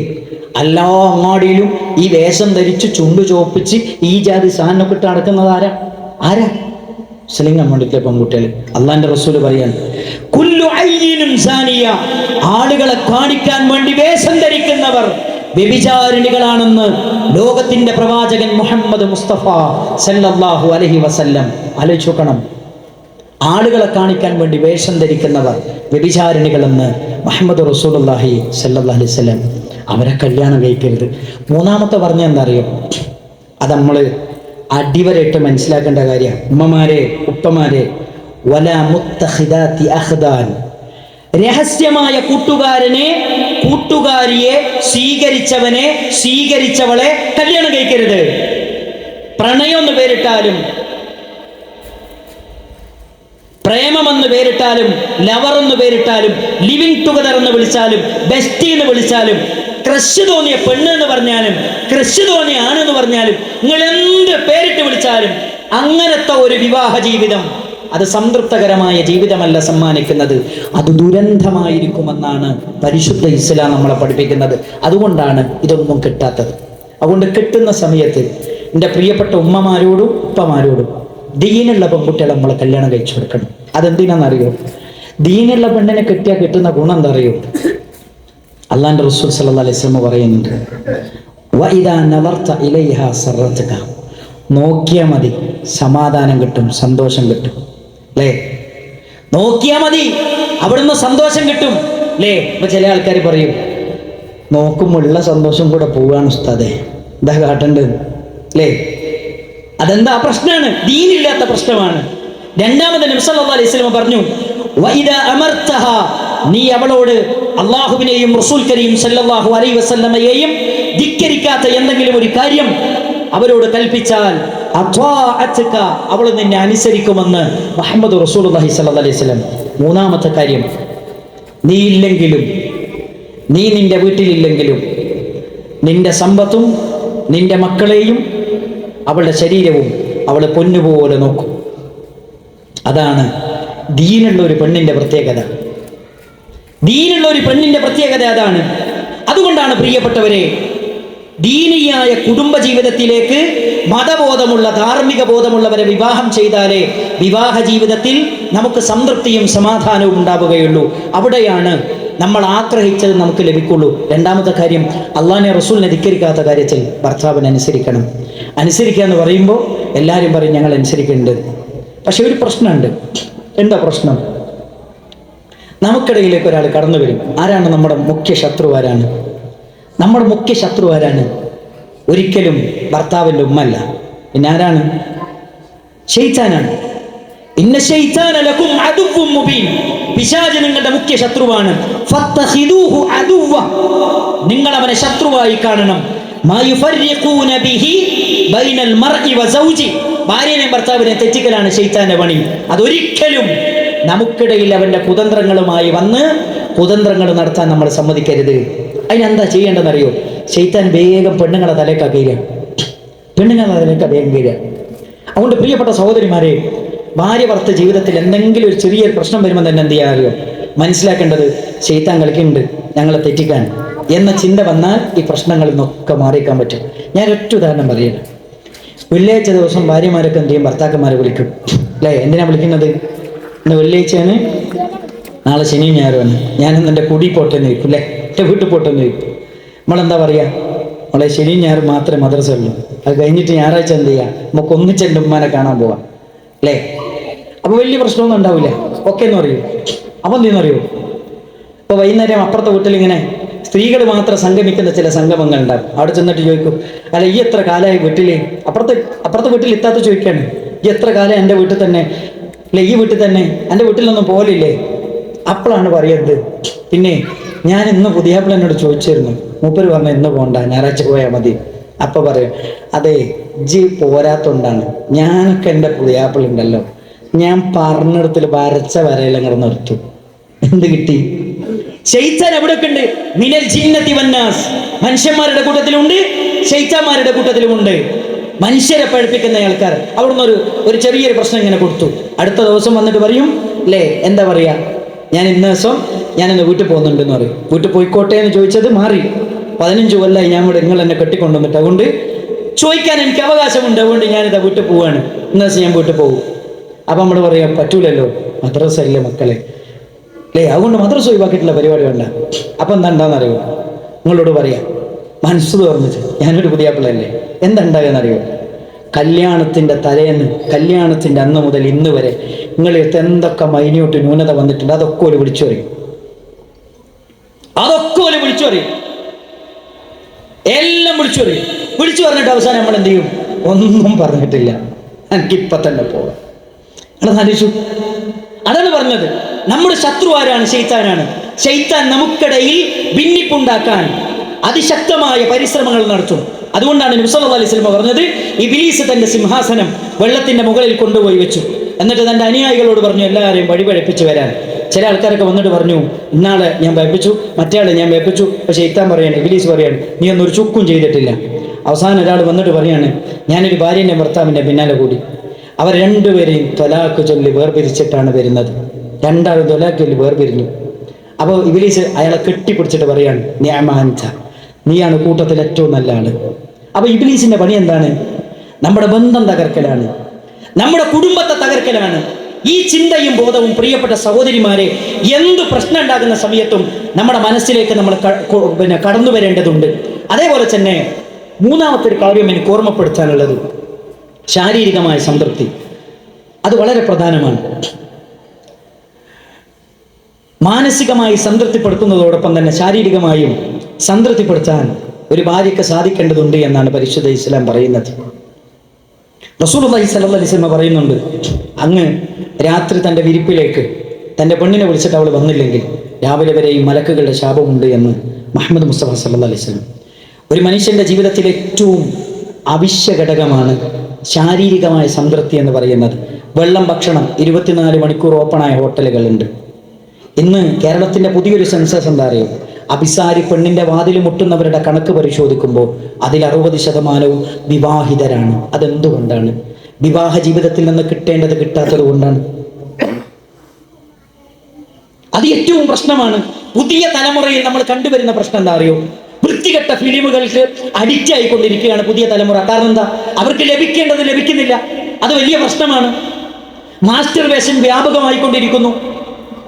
സ്വവർഗ ലൈംഗികത നമ്മുടെ സമൂഹത്തിൽ വ്യാപകമായിക്കൊണ്ടിരിക്കുന്നു. ഇതെല്ലാം അതിൻ്റെ ഒരു കാരണമാണ് എന്ന കാര്യത്തിൽ യാതൊരു സംശയവുമില്ല. അതുകൊണ്ട് വിവാഹ ജീവിതത്തിലെ ഏറ്റവും സംതൃപ്തകരമായ ജീവിതത്തിൻ്റെ ഒരു ഭാഗമാണ് ശാരീരികമായ സംതൃപ്തി എന്ന് പറയുന്നത്. അത് ഗൗരവത്തിൽ നമ്മൾ കാണാം. ഇവിടെ ഒരു കാര്യം കൂടെ ഞാൻ ചേർത്ത് പറയാം. ചില ആണുങ്ങളൊക്കെ പറയില്ല, പുരുഷന്മാരൊക്കെ പറയില്ല, പിന്നെ എൻ്റെ ഭാര്യ ബെഡ്റൂമിലേക്ക് വരുമ്പം വളരെ കുളിച്ച് ഫ്രഷായി ഇതൊക്കെ ആയിട്ട് വരണം എന്നൊക്കെ പറയും. എന്നാൽ ഭർത്താവോ? മൂപ്പർക്കാണെന്നും ബാധ്യതയല്ല. നിങ്ങൾ അള്ളാന്റെ റസൂലിനെ പഠിച്ചിട്ടുണ്ടോ? സല്ലല്ലാഹു അലൈഹി വസല്ലമയെ നബി സല്ലല്ലാഹു അലൈഹി വസല്ലം വീട്ടിലേക്ക് വരുമ്പോൾ അറിയിക്കും, ഞാൻ വരുന്നുണ്ട്. രണ്ടാമത്തെ എന്താ അറിയും? വീട്ടിലെത്തി ആദ്യം ചെയ്യുന്നറിയും, പല്ലേക്കും അറിയും. അതാണ് മുഹമ്മദ് മുസ്തഫ സല്ലല്ലാഹു അലൈഹി വസല്ലം. നിങ്ങൾ ആലോചിച്ചു, എത്ര മനോഹരമാണ് മുഹമ്മദ് മുസ്തഫ സല്ലല്ലാഹു അലൈഹി വസല്ലമയുടെ ജീവിതം. ഇനി എൻ്റെ പ്രിയപ്പെട്ട ഭർത്താക്കന്മാരോട്, ഭാര്യമാരോട്, ഭർത്താക്കന്മാരെ സ്നേഹിക്കാനും ആദരിക്കാനും ബഹുമാനിക്കാനും അനുസരിക്കാനും ഒരു ഭാര്യയ്ക്ക് സാധിക്കുമ്പോഴാണ് അള്ളാന്റെ റസൂൽ സല്ലല്ലാഹു അലൈഹി വസല്ലം പറയുന്നത്, സ്വർഗത്തിന് 8 കവാടമുണ്ട്. ആ 8 കവാടങ്ങളിലൂടെ കടന്നു പോകുന്നവരെ പഠിപ്പിച്ചപ്പോൾ അള്ളാന്റെ റസൂൽ പഠിപ്പിച്ചു. ആരെ പഠിപ്പിച്ചു? ഒരു പെണ്ണിനെ പഠിപ്പിച്ചു. ആ പെണ്ണിന്റെ പ്രത്യേകത എന്താണ്? ഇദാ സല്ലത്തിൽ മർഅതു ഖംസഹ, അവൾ 5 നേരം നിസ്കരിക്കുന്ന പെണ്ണാണ്. വസാമത്ത് ശഹ്റഹാ, 1 മാസം നോമ്പെടുക്കുന്ന പെണ്ണാണ്. ഭർത്താവിനെ അനുസരിക്കുന്ന പെണ്ണാണ്. ജനനേന്ദ്രിയം സംരക്ഷിക്കുന്ന പെണ്ണാണ്. ഈ 4 കാര്യങ്ങൾ ഒരു പെണ്ണിലുണ്ടെങ്കിൽ അവരെ കുറിച്ചാണ് ലോകത്തിന്റെ നേതാവ് പറഞ്ഞത്, സ്വർഗത്തിന്റെ 8 കവാടങ്ങളും അവരുടെ മുന്നിൽ തുറന്നു വെച്ച് വിളിക്കുകയാണ്. ഏത് കവാടത്തിലൂടെയും കടന്നു ചെല്ലാം. ആലോചിക്കണം, സ്വർഗത്തിന്റെ 8 കവാടത്തിലൂടെ കടന്നു പോകാൻ 4 കാര്യം: 5 നേരം നിസ്കരിക്കുക, നോമ്പെടുക്കുക, ഭർത്താവിനനുസരിക്കുക, ജനനേന്ദ്രിയം സംരക്ഷിക്കുക. ഇത്ര എളുപ്പത്തിൽ സ്വർഗത്ത് പോകാൻ, 8 കവാടത്തിലൂടെ കടന്നു പോകാൻ ലോകത്ത് വേറൊരാൾക്കും പറ്റൂല. അത് സഹോദരിമാർക്ക് പടച്ചോ മാത്രം കൊടുത്തെടുത്ത തൗഫീഖാണ്. അത് നമ്മൾ ശ്രദ്ധിക്കണം. ഇനി എനിക്ക് പറയാനുള്ള എന്തറിയോ? നമ്മളെ വീട് ഇസ്ലാമികമാക്കിയിട്ടില്ലെങ്കിൽ നമ്മുടെ വളർന്നു വരുന്ന നമ്മുടെ തലമുറയുടെ വിഷയത്തിൽ നമ്മൾ കണ്ണീര് കുടിക്കേണ്ടി വരും. നമ്മുടെ മക്കളെന്ന് പറയുന്നത് പടച്ചോ നമുക്ക് തന്ന ഏറ്റവും വലിയ തൗഫീഖാണ്. ആ മക്കളെ ദുനിയാവിലും ആഖിറത്തിലും ഉപകരിക്കുന്ന മക്കളാക്കുക എന്നുള്ളത് നമ്മുടെ ഓരോരുത്തരുടെയും ഉത്തരവാദിത്തമാണ്. അതാണ് ഞാൻ ആദ്യം ഓതി വെച്ച ആയത്തിൽ അള്ളാഹ് പറഞ്ഞത്. എന്താ പറഞ്ഞത്? നിങ്ങളുടെ മക്കൾ നാളെ പരലോകത്ത്, നിങ്ങളുടെ ഭാര്യമാർ നാളെ പരലോകത്ത് ശത്രുക്കളാകുന്നത് നിങ്ങൾ സൂക്ഷിക്കണം. അവരാകാതിരിക്കാൻ എന്ത് വേണം? അവർക്ക് കൊടുക്കേണ്ടത് നമ്മൾ കൊടുക്കണം. അതിൽ ഏറ്റവും പ്രധാനം എന്താ അറിയോ? നമ്മുടെ വീട്ടിൻ്റെ ഉള്ളിൽ നമ്മൾ ശ്രദ്ധിക്കേണ്ട കാര്യം എന്താ അറിയോ? ഒന്നാമത്തത്, അവർക്ക് നമ്മൾ അദബ് പഠിപ്പിക്കണം. അല്ലാഹുവിന്റെ റസൂൽ പറയാണ് സല്ലല്ലാഹു അലൈഹി വസല്ലം, അൽ ഹിദായത്തു മിനല്ലാഹ്, ഹിദായത്ത് കിട്ടിയ പടച്ചോന്റെ അടുത്തുന്ന, വൽ അദബു മിനൽ ആബ, സംസ്കാരം പഠിക്കേണ്ടത് എവിടുന്ന? മാതാപിതാക്കളിൽ നിന്ന്. അൽ അബ്നാഉ സിർറു അബീഹിം, മാതാപിതാക്കളുടെ രഹസ്യമാണ് മക്കൾ. മാതാപിതാക്കൾ നിസ്കരിക്കണ്ടോ? മക്കൾ നിസ്കരിക്കും. മാതാപിതാക്കൾ ഖുർആൻ ഓതുണ്ടോ? മക്കൾ ഖുർആൻ ഓതും. മാതാപിതാക്കൾ നുണ പറയുണ്ടോ? മക്കൾ നുണ പറയും. മാതാപിതാക്കൾ വഞ്ചനയും ചതിയും നടത്തുന്നുണ്ടോ? മക്കൾ വഞ്ചനയും ചതിയും നടത്തും. മാതാപിതാക്കൾ തോന്നിയാസികളാണോ? മക്കൾ തോന്നിയാസികളാകും. ഞാനല്ല പറഞ്ഞത്, ഹദീസുകളെ വിശദീകരിക്കുന്നിടത്ത് മഹാരഥന്മാരായ പണ്ഡിതന്മാർ പഠിപ്പിച്ചു തരാൻ. മക്കൾ അത് മാതാപിതാക്കളുടെ രഹസ്യമാണ്. രണ്ടാമത്തെ കാര്യം എന്താ അറിയോ പ്രിയപ്പെട്ടവരെ? ദീനിന്റെ അടിസ്ഥാന ബാലപാഠങ്ങൾ അവരെ പഠിപ്പിക്കണം. എന്തിനാ ദീന് പഠിപ്പിക്കുന്നത്? എന്തിനാ നമ്മൾ ദീന് പഠിപ്പിക്കേണ്ടത്? ഇന്നമാ യഖ്ഷല്ലാഹ മിൻ ഇബാദിഹിൽ ഉലമാ, അല്ലാഹനെ പേടിച്ച് ജീവിക്കുന്നത് അറിവുള്ളവര് മാത്രമാണ്. അറിയണം നമ്മുടെ മക്കള് ആരാണ് അല്ലാഹു. അള്ളാഹുവിന്റെ മഹത്വം അറിയണം, അള്ളാഹുവിന്റെ പ്രത്യേകതകൾ അറിയണം, അവന്റെ സവിശേഷതകൾ അറിയണം. അവന്റെ ഭയാനകരമായ നരകത്തെക്കുറിച്ച് അവരറിയണം. അവൻ അനുഗ്രഹങ്ങളുടെ കേദാരമായി പഠിപ്പിച്ച ഒരു കണ്ണും കാണാത്ത സ്വർഗം അവരറിയണം. പ്രതീക്ഷകൾ അവരുടെ മനസ്സിൽ നട്ടു വളർത്തണം. ബേജാർ അവരുടെ ഹൃദയത്തിൽ നമ്മൾ കൊളുത്തി വെക്കണം. അല്ലെങ്കിൽ ഒരിക്കലും നമ്മുടെ മക്കളെ നന്നാക്കിയെടുക്കാൻ നമുക്ക് സാധിക്കില്ല. മൂന്നാമത്തെ കാര്യം, നമ്മുടെ വീട്ടിൽ ഏറ്റവും പ്രധാനമായി നമ്മൾ ശ്രദ്ധിക്കേണ്ടത് ഖുർആൻ. നമ്മുടെ കുടുംബം നന്നാകണമെങ്കിൽ, നമ്മുടെ കുടുംബം സ്വർഗത്തിലേക്ക് എത്തണമെങ്കിൽ നമ്മുടെ വീട്ടിൽ വിശുദ്ധ ഖുർആനിന്റെ പാരായണം വേണം. നബി സല്ലല്ലാഹു അലൈഹി വസല്ലം പറഞ്ഞു, മസലുൽ ബൈത്തില്ലദീ യുദ്കറുല്ലാഹു ഫീഹി വൽ ബൈത്തില്ലദീ ലാ യുദ്കറുല്ലാഹു ഫീഹി. അല്ലാഹുവിന്റെ റസൂൽ കരീം സല്ലല്ലാഹു അലൈഹി വസല്ലം പറയാണ്, അല്ലാഹുവിനെ ഓർക്കുന്ന വീട്, അവനെ ഓർക്കാത്ത വീട്, ഒന്ന് ജീവനുള്ള വീടാണ്, രണ്ടാമത്തത് ജീവനില്ലാത്ത വീടാണ്. സുബ്ഹാനല്ലാഹ്, നമ്മളെ വീട് ജീവനുള്ള വീടാണോ ജീവനില്ലാത്ത വീടാണോ? പണ്ട് കാലത്തൊക്കെ മഗ്‌രിബ് നിസ്കാരം കഴിഞ്ഞാൽ വെല്ലിമ കുണ്ടം പടിയും പിടിച്ചിട്ട് ഇങ്ങനെ വരും, ഓതടാ ഖുർആൻ, എടുക്കടാ യാസീൻ, ഇത്രേ പറയുള്ളൂ. അതൊരു സംസ്കാരമായിരുന്നു. അവരെങ്ങനെ പറഞ്ഞാലും എല്ലാ വീട്ടിലും യാസീൻ ഓതുന്ന ഒരു രീതി, എല്ലാ വീട്ടിലും ഖുർആൻ ഓതുന്ന രീതി ഉണ്ടായിരുന്നു. ഇന്ന് ഖുർആൻ ഓതലുണ്ടോ? എവിടെ ഖുർആൻ ഓതാൻ സമയം? എങ്ങനെയാണെന്നറിയോ? ഇന്നത്തെ രീതി എങ്ങനെയാണെന്നറിയോ? ഉമ്മ വന്നിട്ട് പറയും മക്കളോട്, എടുക്കടോ ഖുർആൻ. എന്നിട്ടോ ഉമ്മ നേരെ പോകും. ഉമ്മ നേരെ പോയിട്ടോ മൊബൈലിൽ മേൽ. നിങ്ങൾ ആലോചിച്ചു, എങ്ങനെയാ നമ്മുടെ മക്കൾ ഖുർആൻ ഓതുക? എങ്ങനെയാ വാപ്പ പറയാണ് ഖുർആൻ ഓതു, എന്നിട്ട് വാപ്പ മൊബൈൽ മേലാണ്? എങ്ങനെയാ മക്കൾ ഖുർആൻ ഓതുക? അതുകൊണ്ട് പ്രിയപ്പെട്ടവരെ, വൈകുന്നേര സമയങ്ങളിൽ, സുബഹിയുടെ സമയങ്ങളിൽ വീട്ടിൽ വിശുദ്ധ ഖുർആനിന്റെ പാരായണം നടക്കണം. അതിന് നമ്മൾ ഖുർആൻ ഓതണം. നമ്മളെ കണ്ടിട്ട് നമ്മുടെ മക്കൾ ഖുർആൻ ഓതണം. ഉമ്മമാരെ, നിങ്ങൾ ഖുർആൻ ഓതണം. നിങ്ങളെ കണ്ടിട്ട് നിങ്ങളുടെ മക്കൾ ഖുർആൻ ഓതണം. അതല്ലാത്തൊരു വഴിയില്ല. അല്ലാഹുവിന്റെ റസൂൽ കരീം സല്ലല്ലാഹു അലൈഹി വസല്ലം പറയുന്നുണ്ട്, ലാ തജഅലൂ ബുയൂതകും മഖാബിറ. നിങ്ങളുടെ വീടുകൾ ഒരിക്കലും ശ്മശാനങ്ങളാക്കരുത്. ഇന്ന ശൈത്താൻ യൻഫിറു മിനൽ ബൈത്തില്ലദീ തുഖറഉ ഫീഹി സൂറത്തുൽ ബഖറ. സൂറത്തുൽ ബഖറ പാരായണം ചെയ്യുന്ന വീട്ടിൽ നിന്ന് പിശാച് ഇറങ്ങി ഓടുന്നതാണ്. ആരാ പ്രിയപ്പെട്ടവരെ? നമ്മുടെ മുഖ്യ ശത്രു പിശാചാണ്. പിശാചിന്റെ പണി എന്താണ്? മാതാപിതാക്കളെയും മക്കളെയും തെറ്റിക്കലാണ്, ഭാര്യയെയും ഭർത്താവിനെയും തെറ്റിക്കലാണ്, കുടുംബം കലക്കലാണ്, നന്മയുടെ മാർഗത്തിൽ നിന്ന് മക്കളെ തിന്മയുടെ മാർഗത്തിലേക്ക് തെളിച്ചു കൊണ്ടുപോകലാണ്.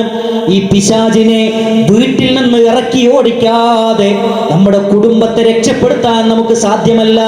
നമ്മളെ കുടുംബം രക്ഷപ്പെടണം, ശൈത്താൻ നമ്മളെ വീട്ടിൽ നിന്ന് ഇറക്കി ഓട്ടണം. അതിനെന്താ പണി? സൂറത്തുൽ ബഖറ പാരായണം ചെയ്യുക, ഖുർആൻ വീട്ടിൽ ഓതുക.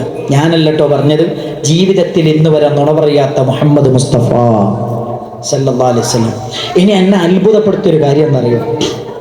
മഹാനായ അബൂ ഹുറൈറ റളിയല്ലാഹു അൻഹുവിൽ നിന്ന് മർഫൂആയി ഉദ്ധരിക്കുന്ന ഒരു സംഭവം കാണാം. എന്താ സംഭവം എന്നറിയോ? എന്നെ അത്ഭുതപ്പെടുത്തിയൊരു വാചകം. ഇതും കൂടെ പറഞ്ഞ് ഞാൻ കുറച്ച് 2-3 കാര്യങ്ങൾ കൂടെ പറഞ്ഞ് അവസാനിപ്പിക്കും. അബൂ ഹുറൈറ റളിയല്ലാഹു അൻഹു പറഞ്ഞെന്തറിയോ?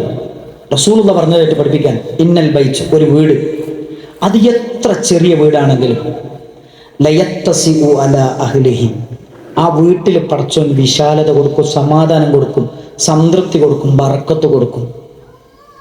ഏത് വീട്? വതഹ്ദുറുൽ മലായിക, മലക്കുകൾ ഇറങ്ങി വരുന്ന വീടാണത്. വതഹജുറുഹുശ് ശയാതീൻ, പിശാചുക്കൾ ഒഴിവാക്കി പോകുന്ന വീടാണത്. വീണ്ടും പ്രവാചകൻ പഠിപ്പിക്കുന്നു, വയക്സുറു ഖൈറാ, ആ വീട്ടിലിതാ നന്മകൾ വർദ്ധിക്കുകയാണ്. 4 കാര്യം ഇവിടെ പറഞ്ഞു. എന്തൊക്കെയാ പറഞ്ഞതെന്നറിയോ? ഒന്ന്, എത്ര ചെറിയ വീടാണെങ്കിലും വീട്ടിൻ്റെ ഉള്ളിൽ പടച്ചോൻ വിശാലത കൊടുക്കും. രണ്ടാമത്തെ എന്താ അറിയോ? ആ വീട്ടിലെ റഹ്മത്തിന്റെ മലക്കുകൾ ഇറങ്ങും. മൂന്നാമത്തെ എന്താ അറിയോ? ആ വീട്ടിൽ നിന്ന് ശൈത്താന്മാർ ഇറങ്ങി ഓടും, അവിടെ നിൽക്കൂല. നാലാമത്തെ എന്താ അറിയോ? എത്ര പട്ടിണിയിലും പരിവട്ടത്തിലാണെങ്കിലും അവർക്ക് പടച്ചോൻ ഇങ്ങനെ ബറക്കത്ത് ഇങ്ങനെ ഏറ്റി കൊടുക്കും. വാടക വീട്ടിലേനും മോനെ പഠിച്ച് വലുതായി ജോലി കിട്ടി, ഒരു 5 സെന്റ് സ്ഥലം വാങ്ങി, ഒരു 2 റൂമുള്ള വീടുണ്ടാക്കി. അപ്പം എന്ത് ചെയ്തു? മറ്റോനും ജോലി കിട്ടി, അപ്പുറത്ത് വേറെ 5 സെന്റും കൂടെ, പിന്നെ ഒരു വീടുണ്ടാക്കി. വീട്ടിലൊരു സന്തോഷം അല്ലേ? വാപ്പയും ഉമ്മയും ഖൈറിലും ബർക്കത്തിലും. നിങ്ങളുടെ നാലിച്ചു ഇതൊക്കെ പടച്ചോൻ തരും. എപ്പോഴാ തരുമെന്നറിയോ? അള്ളാന്റെ റസൂല് പറയാണ്, ഈ യുഖറഉ ഫീഹിൽ ഖുർആൻ, ആ വീട്ടിൽ വിശുദ്ധ ഖുർആനിന്റെ പാരായണം ഉണ്ടെങ്കിൽ. സുബ്ഹാനല്ലാഹ്, ഇതിനും വലുത് വേറെ എന്താ നമുക്ക് വേണ്ടത്? ഖുർആൻ നമ്മുടെ വീട്ടിലുണ്ടെങ്കിൽ അള്ളാഹു ഖൈറും ബർക്കത്തും നമുക്ക് തരും. വീണ്ടും നബി സല്ലല്ലാഹു അലൈഹി വസല്ലം പറഞ്ഞു, വഇന്നൽ ബൈത്ത്, ഒരു വീടിനെ കുറിച്ച് പ്രവാചകൻ പറയുന്നുണ്ട്, ലയദീഖു അലാ അഹ്ലിഹി, വീട് എത്ര വിശാലമാണെങ്കിലും അതിന്റെ ഉള്ളിൽ ഖബറിന് സമാനമായ ജീവിതമായിരിക്കും. ഭയങ്കര വിശാലമായ വീട്, അടിപൊളി വീടാണ്, ശീതീകരിച്ച റൂമുകളുള്ള വീടുകളാണ്, എന്തായിട്ട് കാര്യമില്ല, അതിൻ്റെ ഉള്ളിൽ ഖബറിന് സമാനമായ ജീവിതമായിരിക്കും. മാത്രമല്ല വതഹ്ജുറുഹുൽ മലായിക, മലക്കുകൾ ഒഴിവാക്കി പോകും. റഹ്മത്തിന്റെ മലക്കുകൾ ആ വീടിനെ ഒഴിവാക്കും. മാത്രമല്ല വതഹ്ദുറുഹു ശയാത്തീൻ, ശൈത്താന്മാരായിരിക്കും ആ വീട്ടിൻ്റെ ഉള്ളിൽ ഉണ്ടാകുക. കാരണം എന്താ? അവിടെ സിനിമയും പാട്ടും സംഗീതവും തോന്നിയാസങ്ങളും അല്ലേ. റസൂൽ സല്ലല്ലാഹു അലൈഹി വസല്ലം പറയാണ്, ആ വീട്ടിൽ റഹ്മത്തിന്റെ മലക്കുണ്ടാവില്ല, ശൈത്താന്മാർ ആ വീട്ടിലുണ്ടാകും. വയഖില്ലു ഖൈറ, എത്ര പൈസ ഉണ്ടായിട്ടും കാര്യമില്ല, പടച്ചോൻ ആ പൈസ ഒക്കെ ഇങ്ങനെ ചുരുക്കി ചുരുക്കി കൊണ്ടുവരും. ഒന്നുമില്ലാതെ അവസാനം കഷ്ടപ്പെടേണ്ട ഒരു അവസ്ഥ വരും. നന്മകൾ ഇങ്ങനെ ചുരുങ്ങി ചുരുങ്ങി വരും. ഏത് വീട്? അല്ലാ യുഖ്റഉ ഫീഹിൽ ഖുർആൻ, ഖുർആൻ ഓതാത്ത വീട്. അള്ളാഹു നമ്മളെ കാത്ത് രക്ഷിക്കട്ടെ. അപ്പൊ നമ്മുടെ വീട്ടിൽ ബറക്കത്ത് ഉണ്ടാകണമെങ്കിൽ, നമ്മുടെ വീട്ടിലെ ഭാര്യക്കും മക്കൾക്കും സ്വസ്ഥതയും സമാധാനവും, അവരിൽ നിന്ന് കൺകുളിർമ ഉണ്ടാകണമെങ്കിൽ വീട്ടിൽ ഖുർആൻ ഓതണം. അടുത്തെന്താ അറിയൂ? വീട്ടിലേക്ക് കയറുമ്പോൾ നമ്മൾ ദിക്ർ ചൊല്ലിയിട്ട് കയറാവും. ബിസ്മില്ലാ എന്ന് ചൊല്ലി കയറിയാൽ ശൈത്താൻ പറയും, ഈ വീട്ടിൽ ഞാനില്ല. ഭക്ഷണം കഴിക്കുന്ന സമയത്ത് ബിസ്മില്ലാ എന്ന് പറഞ്ഞാൽ ശൈത്താൻ പറയും, ഇവിടെ നമുക്ക് തിന്നാനുമില്ല, തിന്നാനും താമസിക്കാനും സൗകര്യമില്ല, എങ്ങനെയാ വീട്ടിലേക്ക് ഇറങ്ങിപ്പോവുക? അപ്പൊ വീട്ടിലേക്ക് നമ്മൾ എപ്പോ കയറി ചെല്ലുകയാണെങ്കിലും ബിസ്മില്ലാ എന്ന് പറഞ്ഞിട്ടേ നമ്മൾ കയറാൻ പാടുള്ളൂ. ഭക്ഷണം കഴിക്കുന്ന സമയത്ത് ബിസ്മില്ലാ എന്ന് പറഞ്ഞിട്ടേ നമ്മൾ കയറാൻ പാടുള്ളൂ. എന്നാൽ പല വീടിന്റെയും അവസ്ഥ എന്താ അറിയോ? ശൈത്താൻ ഊണും ഉറക്കവും കൊടുത്ത് അവന്റെ സഹായികളായി തീരുന്ന ഒരവസ്ഥയാണ് പല വീടുകളിലും ഇന്നുള്ളത് എന്ന കാര്യം നമ്മൾ മറക്കാൻ പാടില്ല. ഇനി നാലാമത്തെ ഒരു കാര്യം, പ്രിയപ്പെട്ട രക്ഷിതാക്കളെ നമ്മൾ ശ്രദ്ധിക്കണം. അതെന്താണ്? കുടുംബത്തിൽ സ്നേഹവും ഐക്യവും നിലനിൽക്കണം. പക്ഷെ ഇന്ന് പല മക്കൾക്കും കുടുംബക്കാരറിയില്ല. നിങ്ങൾ ആലോചിച്ച് നോക്കൂ, നമ്മളെ മക്കൾക്ക് നമ്മളെ കിളാപ്പാൻ അറിയോ, മൂത്താപ്പാൻ അറിയോ? നമ്മുടെ മക്കൾക്ക് നമ്മുടെ ഉമ്മൻ്റെ ആങ്ങളമാരെ മക്കള്, അവരുടെ ഇളാപ്പാര് ഒന്നും അറിയില്ല. ഉമ്മ മുഖേനയുള്ള ബന്ധങ്ങൾ അറിയില്ല, പാപ്പ മുഖേനയുള്ള ബന്ധങ്ങൾ അറിയില്ല, കെട്ടുബന്ധങ്ങളൊന്നും അറിയില്ല, ഒരു പരിചയവുമില്ല അല്ലേ? നിങ്ങൾ ആലോചിച്ച് നോക്കണം. ആർക്കും അറിയില്ല. എല്ലാവരും 4 ചുമരിന്റെ ഉള്ളിൽ ഒരു മൊബൈലിന്റെ മുന്നിൽ ഇങ്ങനെ ജീവിക്കുകയാണ്. ലോകത്തുള്ള എല്ലാ പ്രശ്നങ്ങളും അറിയുന്നുണ്ട്, സ്വന്തം കുടുംബത്തിന്റെ രോഗിയായി കിടക്കുന്നുണ്ട്. നിങ്ങളൊന്ന് ആലോചിച്ച് നോക്ക്. നമ്മുടെ ഫേസ്ബുക്കിലും നമ്മൾ ട്വിറ്ററും എല്ലാം ഉപയോഗിക്കുന്നുണ്ട്. ലോകത്തുള്ള എല്ലാ സ്ഥലത്തുള്ള രോഗികളെ നമ്മൾ സഹായിക്കുന്നുണ്ട്. അവനാൻ്റെ കുടുംബത്തിലുണ്ട് മുത്താപ്പാൻ്റെ മോള് ക്യാൻസറായിട്ട് കിടക്കുന്നത്, ചെന്ന് നോക്കിയിട്ടില്ലേ? സമയമില്ല. ഒക്കെ സോഷ്യൽ മീഡിയയിലാണ്, വേറൊന്നുമില്ല. സോഷ്യൽ മീഡിയയിൽ ഭയങ്കര സാമൂഹ്യ സേവന പ്രവർത്തകനാണ്. നിങ്ങളാലോചിച്ചു, എല്ലാ നന്മയും നമ്മൾ മുന്നിലുണ്ട്. പക്ഷേ അവനാന്റെ കുടുംബത്തിൽ ഒരു രോഗി കിടക്കുന്നുണ്ട്, ഇതുവരെ ചെന്നോക്കിയിട്ടില്ല. നിങ്ങൾ മനസ്സിലായിക്കോളി, അള്ളാന്റെ റസൂൽ സല്ലല്ലാഹു അലൈഹി വസല്ലം പറയാണ്, ലാ തദ്ഖുലൂനൽ ജന്ന, നിങ്ങൾ സ്വർഗ്ഗത്തിൽ പ്രവേശിക്കുകയില്ല, ഹത്താ തുഅ്മിനൂ, നിങ്ങൾ വിശ്വാസികളായി തീരുന്നത് വരെ നിങ്ങൾ ഒരിക്കലും സ്വർഗ്ഗത്തിൽ പ്രവേശിക്കുകയില്ല. വലാ തുഅ്മിനൂ, നിങ്ങൾ ഒരിക്കലും സത്യവിശ്വാസികളാവുകയില്ല. ഹത്താ തഹാബു, നിങ്ങൾ പരസ്പരം ഇഷ്ടപ്പെടുന്നത് വരെ. 2 കാര്യം പറഞ്ഞു. ഒന്ന്, നിങ്ങൾ സ്വർഗത്തെ പ്രവേശിക്കൂല, നിങ്ങൾ പരസ്പരം ഇഷ്ടപ്പെടുന്നത് വരെ. നിങ്ങൾ ആലോചിച്ച് നോക്കണം, നിങ്ങൾ മുഅ്മിനീങ്ങളാകൂല, നിങ്ങൾ പരസ്പരം സ്നേഹിക്കുന്നത് വരെ, ഇഷ്ടപ്പെടുന്നത് വരെ നിങ്ങൾ ഒരിക്കലും ആരാകൂല, നിങ്ങൾ മുഅ്മിനീങ്ങളാകൂല. എന്നിട്ട് അടുത്ത വാചകം എന്താ അറിയോ? അവലാ അതുല്ലുക്കും, ഞാൻ നിങ്ങൾക്ക് അറിയിച്ചു തരട്ടെയോ, അലാ ശൈഇൻ, ഒരു കാര്യം, ഇദാ ഫഅൽതുമൂ, നിങ്ങളത് ചെയ്തു കഴിഞ്ഞാൽ, തഹാബബ്തും, നിങ്ങൾക്കിടയിൽ ഇഷ്ടമുണ്ടാകും, സ്നേഹമുണ്ടാകും, ഐക്യമുണ്ടാകും. കുടുംബത്തിൽ സ്നേഹവും ഐക്യവും ഇഷ്ടമൊക്കെ ഉണ്ടാകാൻ ഒരു കാര്യം ഞങ്ങൾക്ക് പറഞ്ഞു തരട്ടെ എന്ന് നബി സല്ലല്ലാഹു അലൈഹി വസല്ലം ചോദിക്കാൻ സഹാബിമാർ പറഞ്ഞു, നബിയെ പറഞ്ഞ. അപ്പോൾ പറഞ്ഞു കൊടുക്കുന്നത് എന്താ പറഞ്ഞു കൊടുക്കുന്നത്? അഫ്ശുസ്സലാമ ബൈനക്കും, സലാം വർദ്ധിപ്പിക്കുക. ചില കുടുംബങ്ങൾ നിർബന്ധമായിട്ട് സന്ദർശിക്കേണ്ടതുണ്ട്, അത് സന്ദർശിച്ചേ പറ്റുള്ളൂ. ചില കുടുംബങ്ങൾ ഒരു ഫോൺ വിളിച്ചാൽ മതിയായിരിക്കും.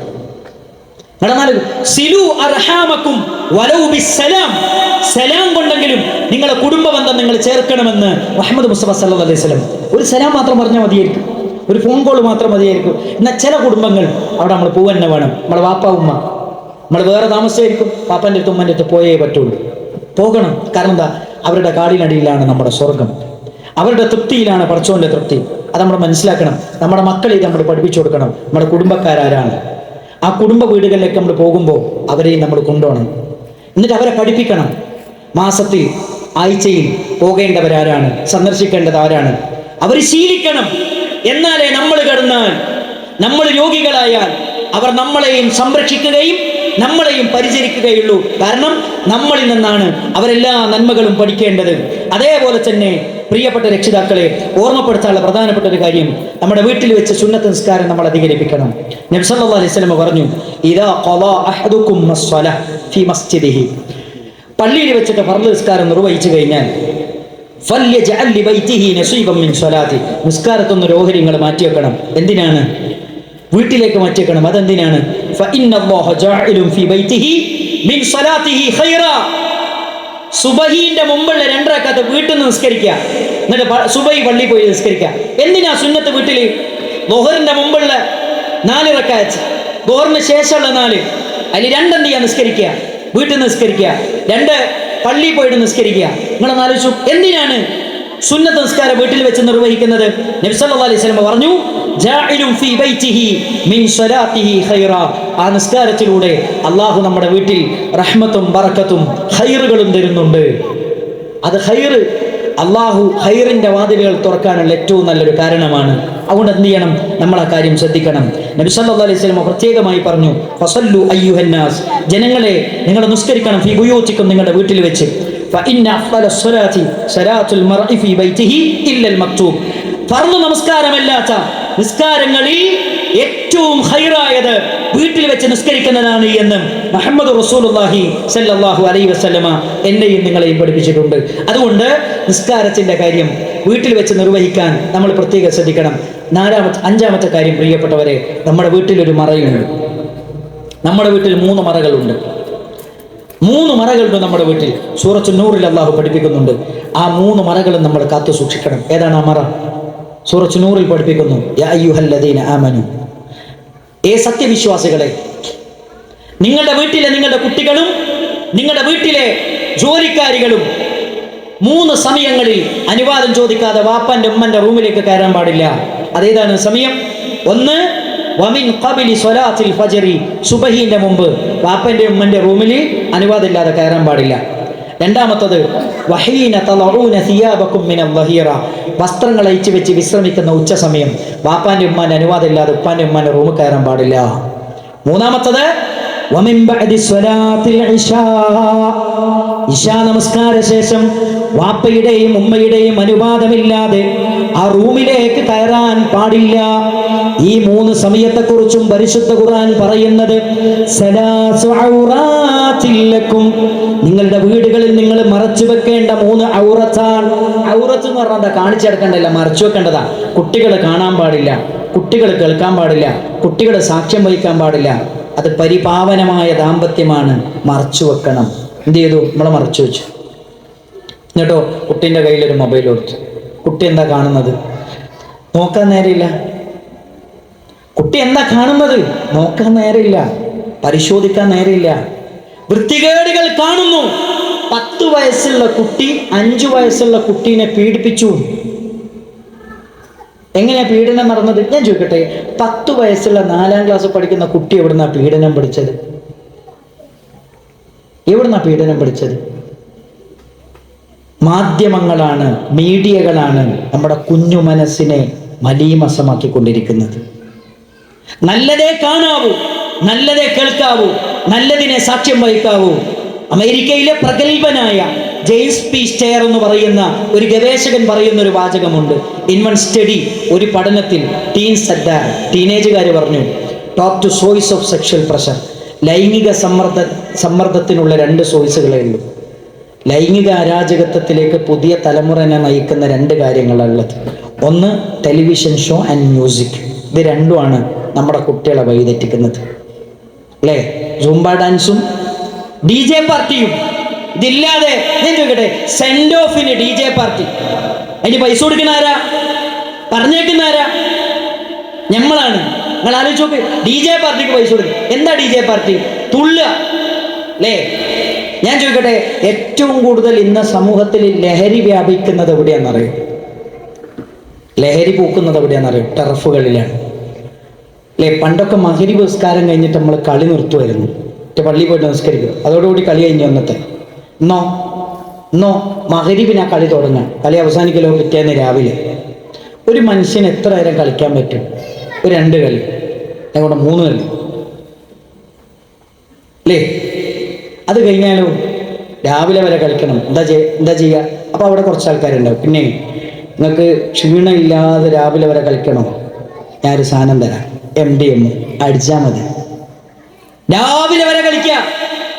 DJ പാർട്ടിയിൽ ഒരു 15 മിനിറ്റ് അല്ലാതെ നമുക്ക് ചാടിക്കളിക്കാൻ പറ്റൂല. നിങ്ങൾക്ക് രാവിലെ വരെ ചാടിക്കളിക്കണോ? ഇതൊന്ന് തിന്നാ മതി. അപ്പൊ ഓനെന്ത് ഒരു പ്രാവശ്യം തിന്നു, പിന്നെ ഓൻ അഡിക്റ്റായി. പിന്നെ എന്താ ഉണ്ടായെന്നറിയോ? ഓൻ്റെ കരളിങ്ങനെ പോവും അല്ലേ, കുടലിന് പ്രശ്നം വരും, പാൻക്രിയാസ് പോകും, കിഡ്നിക്ക് പ്രശ്നം വരും. അങ്ങനെ ഓരോന്നിങ്ങനെ നശിച്ച് ഒരു 5-6 കൊല്ലത്തിൻ്റെ ഉള്ളിൽ മരിച്ചു അല്ലേ? നിങ്ങൾ ആലോചിച്ചു. ലഹരി എങ്ങനെയാണ് നമ്മുടെ സമൂഹത്തിൽ വ്യാപിക്കുന്നത്? ലോകത്തെ ഏറ്റവും വലിയ ആസ്വാദനം എന്ന് പറയുന്നത് ലൈംഗിക ആസ്വാദനമാണ്. നിങ്ങൾക്ക് രാവിലെ വരെ ഇത് ആസ്വദിക്കണോ? ഇത് കഴിച്ചാൽ മതി. രണ്ടാമത്തെന്നറിയോ? നമ്മുടെ നാട്ടിൽ ഏറ്റവും കൂടുതൽ ലഹരി വ്യാപിക്കാനുള്ള രണ്ടാമത്തെ കാരണം എന്താ പറയുക? കൊറോണ സമയത്ത് ഒരുപാട് മനുഷ്യന്മാരെ ജോലി പോയി, ഒരു ജോലിയില്ല, അന്തം വിട്ട് നടക്കുന്ന ഒരവസ്ഥ ഉണ്ടായി. എല്ലാവരും പരീക്ഷണത്തിൽപ്പെട്ടു. ഭയങ്കര പരീക്ഷണമായിരുന്നു. ആ സമയത്ത് എന്തെന്നറിയോ? ആളുകൾക്ക് ഏറ്റവും കൂടുതൽ ലാഭം ഉണ്ടാക്കാൻ പറ്റിയ കച്ചവടം ലഹരി കച്ചവടം എന്ന് മനസ്സിലായി. എങ്ങനെ? രാവിലെ രാത്രി വൈകുന്നേരം എന്ത് ചെയ്തു? ബാംഗ്ലൂരേക്കുള്ള ബസ്സിന് കയറുകയാണ് അല്ലേ? എന്നിട്ട് ബാംഗ്ലൂരിൽ പോയി രാവിലെ ഇറങ്ങുന്ന ഒരു ചായയൊക്കെ കുടിച്ച് അവിടുത്തെ ലഹരി മാഫിയനെ ബന്ധപ്പെട്ടിട്ട് MDMൻ്റെ 50 മില്ലിൻ്റെ പാക്ക് ഒരു 50 എണ്ണം വാങ്ങി. ഒന്നിന് 900 അല്ല 1200 റുപ്യ. എന്നിട്ട് എന്ത് ചെയ്തു? അപ്പോൾ ആരെ കെട്ടി ഇങ്ങനെ റെഡിയാക്കി പോരുകയാണ്. എന്നിട്ട് പിറ്റേന്ന് രാവിലെ കോഴിക്കോട് വന്നിറങ്ങുകയാണ് അല്ലേ? കോഴിക്കോട് വന്നിറങ്ങി എന്നിട്ടോ 1200 900 റുപ്യക്ക് വാങ്ങിയ സാധനം വിൽക്കണ എത്രക്കാന്നറിയോ? 3000-നും 9000 റുപ്യക്ക് വരെ. ലോകത്ത് ഇത്ര ലാഭം കിട്ടുന്ന കച്ചവടം വേറെ ഉണ്ടോ? ഇല്ല അല്ലേ? നമ്മുടെ മക്കളൊക്കെ കേരളത്തിലെ ലഹരിയുടെ ഉപയോഗം 13 വയസ്സ് മുതൽ ആരംഭിക്കുന്നു എന്ന് മുഹമ്മദ് മുസ്തഫ സല്ലല്ലാഹു അലൈഹി വസല്ലം പറഞ്ഞു. അൽ ഹംറു ഉമ്മുൽ ഖബായിസ്, സകല തിന്മകളുടെയും മാതാവാണ് ലഹരി. അത് നമ്മുടെ മക്കളെ പഠിപ്പിച്ചു കൊടുക്കണം. ഖുർആൻ ലഹരിക്ക് ഉപയോഗിക്കുന്ന പദം എന്താ അറിയോ? ഹംർ എന്ന് പറഞ്ഞാൽ അതിൻ്റെ അർത്ഥം എന്താ അറിയോ? മാ ഹാമറൽ അഖ്ലു, ബുദ്ധിയെ മറച്ചു കളയുന്നത്. ബുദ്ധിയെ മറച്ചില്ലേ? ഇതാണ് പരിപാടി. നിങ്ങളെന്നാലോചിച്ചു. ഇനി ലഹരിനെ കുറിച്ച് നബി സല്ലല്ലാഹു അലൈഹി വസല്ലം പറഞ്ഞെന്തറിയോ? ലഹരി ആരെങ്കിലും ഉപയോഗിച്ചാൽ, ആരെങ്കിലും കള്ളു കുടിച്ചാൽ, ലഹരി ഉപയോഗിച്ചു കഴിഞ്ഞാൽ അവൻ ആരെപ്പോലെ എന്നറിയോ? സ്വന്തം ഉമ്മനെ വ്യഭിചരിച്ചവനെ പോലെ. മുഹമ്മദ് മുസ്തഫ സല്ലല്ലാഹു അലൈഹി വസല്ലം. സ്വന്തം ഇളയമ്മനെ വ്യഭിചരിച്ചവനെ പോലെ, സ്വന്തം അമ്മായിനെ വ്യഭിചരിച്ചവനെ പോലെ എന്ന് മുഹമ്മദ് മുസ്തഫ സല്ലല്ലാഹു അലൈഹി വസല്ലം. ലഹരി വയറ്റിലുണ്ടായിരിക്കെ ഒരാൾ മരിച്ചാൽ അവന്റെ മരണം മുസ്ലിമിന്റെ മരണമല്ല, ജാഹിലിയത്തിന്റെ മരണമാണെന്ന് മുഹമ്മദ് മുസ്തഫ സല്ലല്ലാഹു അലൈഹി വസല്ലം. അതുകൊണ്ട് പ്രിയപ്പെട്ട രക്ഷിതാക്കളെ, നമ്മുടെ മകൻ വീട്ടിൽ നിന്ന് എങ്ങോട്ടാ പോകുന്നത് നമ്മൾ അറിയണം. എപ്പോഴാ വരുന്നത് അറിയണം. അവൻ്റെ കൂട്ടുകാരാരാണ് അറിയണം. ഉമ്മമാരെ, ഒരു പ്രശ്നം ഇവിടെ എന്താണെന്നറിയോ? നമ്മളെ മോൻ്റെയത്ത് എന്തെങ്കിലും ഒരു തെറ്റ് കണ്ട് നമ്മൾ അടിക്കാൻ നിന്ന് നമ്മളെ പെണ്ണുങ്ങൾ പറയാൻ എന്താ അറിയോ? എൻ്റെ കുട്ടി പാവാണ്, എൻ്റെ കുട്ടീനെ പറ്റി എന്തേലും പറഞ്ഞിട്ട് നിങ്ങൾ അടിക്കാൻ നിൽക്കണ്ട അല്ലേ? ഉമ്മൻ്റെ ഓവർ കോൺഫിഡൻ്റ് ആണ് പല മക്കളും എൻ്റെ തോന്നിയാസത്തിലേക്ക് എത്തിച്ചത്. പല ഉമ്മമാർ, ഞാൻ പറയട്ടെ ഉമ്മമാർ, നിങ്ങൾക്ക് പേറ്റുനോവിൻ്റെ വേദനയും സങ്കടങ്ങളൊക്കെ ഉണ്ടാകും. പക്ഷെ നമ്മൾ മനസ്സിലാക്കേണ്ടവരെ അറിയാം, നമ്മളെ കുട്ടീനെ പറ്റി ഒരാൾ കുറ്റം പറഞ്ഞാൽ നമ്മൾ അത് ശരിയോ തെറ്റോ എന്ന് അന്വേഷിച്ചതിന് ശേഷം ഇത് പറയാൻ നിൽക്കാറ്. വാപ്പ ശരിക്കും അന്വേഷിച്ചതിന് ശേഷമായിരിക്കും വന്നിട്ട് ഒരു അടി എടുക്കാൻ തീരുമാനിച്ചത്. അപ്പം ഒരു ഉമ്മ പറയാൻ അറിയും, എൻ്റെ കുട്ടീനെ എടുക്കണ്ട, എൻ്റെ കുട്ടി അതൊന്നും ചെയ്യൂല എന്ന് പറയും. നിങ്ങൾ ആലോചിച്ചു. ഇതാണ് പലപ്പോഴും പല വീടിൻ്റെ അവസ്ഥ. നേരെ തിരിച്ചും ഉണ്ടാകും. ഉമ്മ പറയുന്നുണ്ടാവും, വാപ്പ അതിനെതിരെ വെക്കും, അങ്ങനെ ഉണ്ടാകും. ഒരിക്കലും അങ്ങനത്തെ ഒരു സാഹചര്യം ഉണ്ടാകരുത്. പലപ്പോഴും നമ്മുടെ മക്കളെ തെറ്റുകളിലേക്ക് എത്തിക്കുന്നത് മാതാപിതാക്കളുടെ ഓവർ കോൺഫിഡൻ്റ് ആണ്. ഒരിക്കലും ഉണ്ടാകാൻ പാടില്ല. മാത്രമല്ല, നമ്മുടെ മക്കളുടെ സുഹൃത്തുക്കൾ ആരാണെന്ന് നമ്മൾ അറിയണം. കാരണം എന്താ? ഓരോ മനുഷ്യനും അവൻ്റെ സുഹൃത്തിൻ്റെ മതത്തിലായിരിക്കും. കള്ളുടിക്കുന്നവനാണോ? മോൻ കള്ളുടി പെട്ടുപോകും. ബേജാറാണ്, പേടിയാണ്. പെൺകുട്ടികൾ വീട്ടിൽ നിന്ന് ഇറങ്ങിപ്പോകുമ്പോൾ എൻ്റെ പ്രിയപ്പെട്ട ഉമ്മമാരെ, ശരീരത്തിലെ മുഴുവൻ ഭാഗവും മറച്ചിട്ട് ഇറങ്ങിപ്പോകുന്നുണ്ടോ എന്ന് നമ്മൾ ഉറപ്പുവരുത്തണം. കാരണം എന്താ അറിയോ? ഒരു പെണ്ണിനെ സംബന്ധിച്ചിടത്തോളം പ്രായപൂർത്തി എത്തിക്കഴിഞ്ഞാൽ അവൾ ധരിക്കേണ്ട വേഷം ഏതാ നമ്മൾ പഠിച്ചു കഴിഞ്ഞു. പരിശുദ്ധ ഖുർആൻ പഠിപ്പിച്ചു കൊടുത്തു. യാ അയ്യുഹൻ നബി, മുഹമ്മദ് നബി, കുല്ലി അസ്വാജിക്, അങ്ങയുടെ ഭാര്യമാരോട് പറയണം, വബനാതിക്, അങ്ങയുടെ പെൺമക്കളോട് പറയണം, വനിസാഇൽ മുഅ്മിനീൻ, മുഅ്മിനത്തുകളായ സ്ത്രീകളോട് പറയണം. എന്തു പറയണം? യുദ്നീന അലൈഹിന്ന മിൻ ജലാബീബിഹിന്ന, അവരുടെ ജിൽബാബുകൾ അവരുടെ ശരീരത്തിലേക്ക് താഴ്ത്തിയിട്ട് കൊള്ളട്ടെ. എന്തിനാണ് പ്രിയപ്പെട്ടവരെ ശരീരം മുഴുവൻ മറക്കുന്ന വേഷം? ذَلِكَ أَدْنَىٰ أَن يُعْرَفْنَا, തിരിച്ചറിയപ്പെടാൻ ഏറ്റവും നല്ല വസ്ത്രം ഇസ്ലാമിന്റെ വേഷമാണ്. ഫലാ യുദൈൻ, പീഡിപ്പിക്കപ്പെടാതിരിക്കാനും ഏറ്റവും നല്ല വേഷം ഇസ്ലാമിന്റെ വേഷമാണ്. രണ്ട് കാര്യമാണ് ഇവിടെ പറഞ്ഞത്. തിരിച്ചറിയപ്പെടാൻ ഏറ്റവും നല്ല വേഷം. എന്ത് തിരിച്ചറിയാൻ? ഞാനൊരു ഇസ്സത്തുള്ള പെണ്ണാണ്, ഞാനൊരു തറവാട്ട് പറന്ന പെണ്ണാണ്, ഒരു നോട്ടം നോക്കുമ്പോഴേക്ക് വീട് പോകുന്ന പെണ്ണല്ല ഞാനെന്ന് വിളിച്ചു പറയുകയാണ്. അവൾ ധരിച്ചിരിക്കുന്ന വേഷമെന്ന് പരിശുദ്ധ ഖുർആൻ. അല്ല ആലോചിച്ചോക്ക്, ഹൈക്കോടതിയിലെ അഡ്വക്കേറ്റ് ശ്രീദേവി അവർ പറഞ്ഞെന്നറിയോ? ലോകത്തെ ഏറ്റവും സുരക്ഷിതമായ വേഷം അത് ഇസ്ലാമിന്റെ വേഷമാണ്. കേരളത്തിലെ സെലിബ്രിറ്റികളായ സിനിമ മേഖലയിൽ പ്രവർത്തിക്കുന്ന നായികമാര് പറഞ്ഞെന്തറിയോ? ഞങ്ങൾക്ക് ഏറ്റവും സുരക്ഷിതമായി പർച്ചേസ് നടത്തി ഷോപ്പിംഗ് നടത്തി വരാൻ പറ്റിയ വേഷം അറിയോ? അത് പർദ്ദയാണ്. അല്ലേ? മുറ്റത്തെ മുല്ലക്ക് മണയില്ല, മുറ്റത്തെ മുല്ലക്ക് മണയില്ല എന്ന് പറഞ്ഞ രൂപത്തില്ല. ഇങ്ങോട്ട് നോക്ക്, മൂസാ നബി അലൈഹി സ്വലാമിനോട് ഇസ്രായേൽ സമൂഹത്തെ അള്ളാഹു രക്ഷപ്പെടുത്തി. എന്നിട്ട് അവർക്ക് പടച്ചോൻ എല്ലാം അവർക്ക് കൊടുത്തു. അവസാനം മന്നും സൽവയും ഒക്കെ കൊടുത്തു. ഏറ്റവും ഫലപുഷ്ടമായ ഭക്ഷണം അവർക്ക് കൊടുത്തു. അപ്പൊ അവര് മൂസാ നബിനോട് ചോദിക്കുന്നത് എന്താ അറിയോ? മൂസാ നബിനോട് ചോദിക്കുകയാണ്, മൂസാ നബി ഒന്ന് പടച്ചോനോട് പറയോ, തക്കാളിയും ചീരയും വെണ്ടക്കൊക്കെ തരാമെന്ന് പറയോ? ഞങ്ങൾക്ക് ഇത് തിന്നും അടുത്ത് ചീരയും വെള്ളയിലും തക്കാളിയൊക്കെ ഒന്ന് തരാൻ വേണ്ടി പടച്ചോനോടൊന്ന് ദുആ ചെയ്യോ എന്ന് മൂസാ നബിനോട് ചോദിക്കണ്ടേ. അപ്പൊ മൂസാ നബി അലൈഹി സ്വലാമിനോട് അള്ളാഹ് പറയാണ്, മൂസാ നബി അങ്ങയുടെ ജനങ്ങളോട് ചോദിക്കാൻ, അതസ്തബ്ദിലൂനല്ലദീ, ഈ നിങ്ങളെ കയ്യിലുള്ള ഏറ്റവും നല്ലതിനേക്കാളും നിസ്സാരമായ വില കുറഞ്ഞതിനെയാണോ നിങ്ങൾ ആഗ്രഹിക്കുന്നത്? ഇത് ഏറ്റവും നല്ല നിങ്ങളെ കയ്യിലുണ്ട്, അത് നിങ്ങളെ കയ്യിൽ വെച്ചിട്ട് ഏറ്റവും വില കുറഞ്ഞതാണോ നിങ്ങൾ ആവശ്യപ്പെടുന്നത്? നല്ലത് കയ്യിലുണ്ട്, അത് എടുക്കാതെ ഏറ്റവും വില കുറഞ്ഞതാണോ നിങ്ങൾ ആവശ്യപ്പെടുന്നത് എന്ന് മൂസാ നബി എന്ന് അവരോട് ചോദിക്കും. ഇതാണ് മുസ്ലിം കമ്മ്യൂണിറ്റിയുടെ അവസ്ഥ. ഏറ്റവും നല്ല വിശ്വാസം, ഏറ്റവും നല്ല സംസ്കാരം, ഏറ്റവും നല്ല വേഷവിധാനം, ഏറ്റവും നല്ല എല്ലാ മേഖലകളിലുമുള്ള നിയമങ്ങൾ ഇസ്ലാമിലുണ്ട്. എന്നിട്ട് ഇതൊക്കെ ഉണ്ടായിട്ടും നമുക്ക് ഇസ്ലാമിന്റെ നിയമങ്ങളും സംസ്കാരങ്ങളൊന്നും വേണ്ട. പാശ്ചാത്യ സംസ്കാരങ്ങളാണ് നമ്മൾ സ്വീകരിച്ചുകൊണ്ടിരിക്കുന്നത്. ലിബറൽ കൾച്ചറുകൾ മുസ്ലിം സമൂഹത്തിലേക്ക് ഇന്ന് കടന്നു കയറിക്കൊണ്ടിരിക്കുകയാണ്. അതിന്റെ ഏറ്റവും വലിയ ഉദാഹരണമാണ് കല്യാണം വേണ്ട എന്ന് പറയുന്നത്.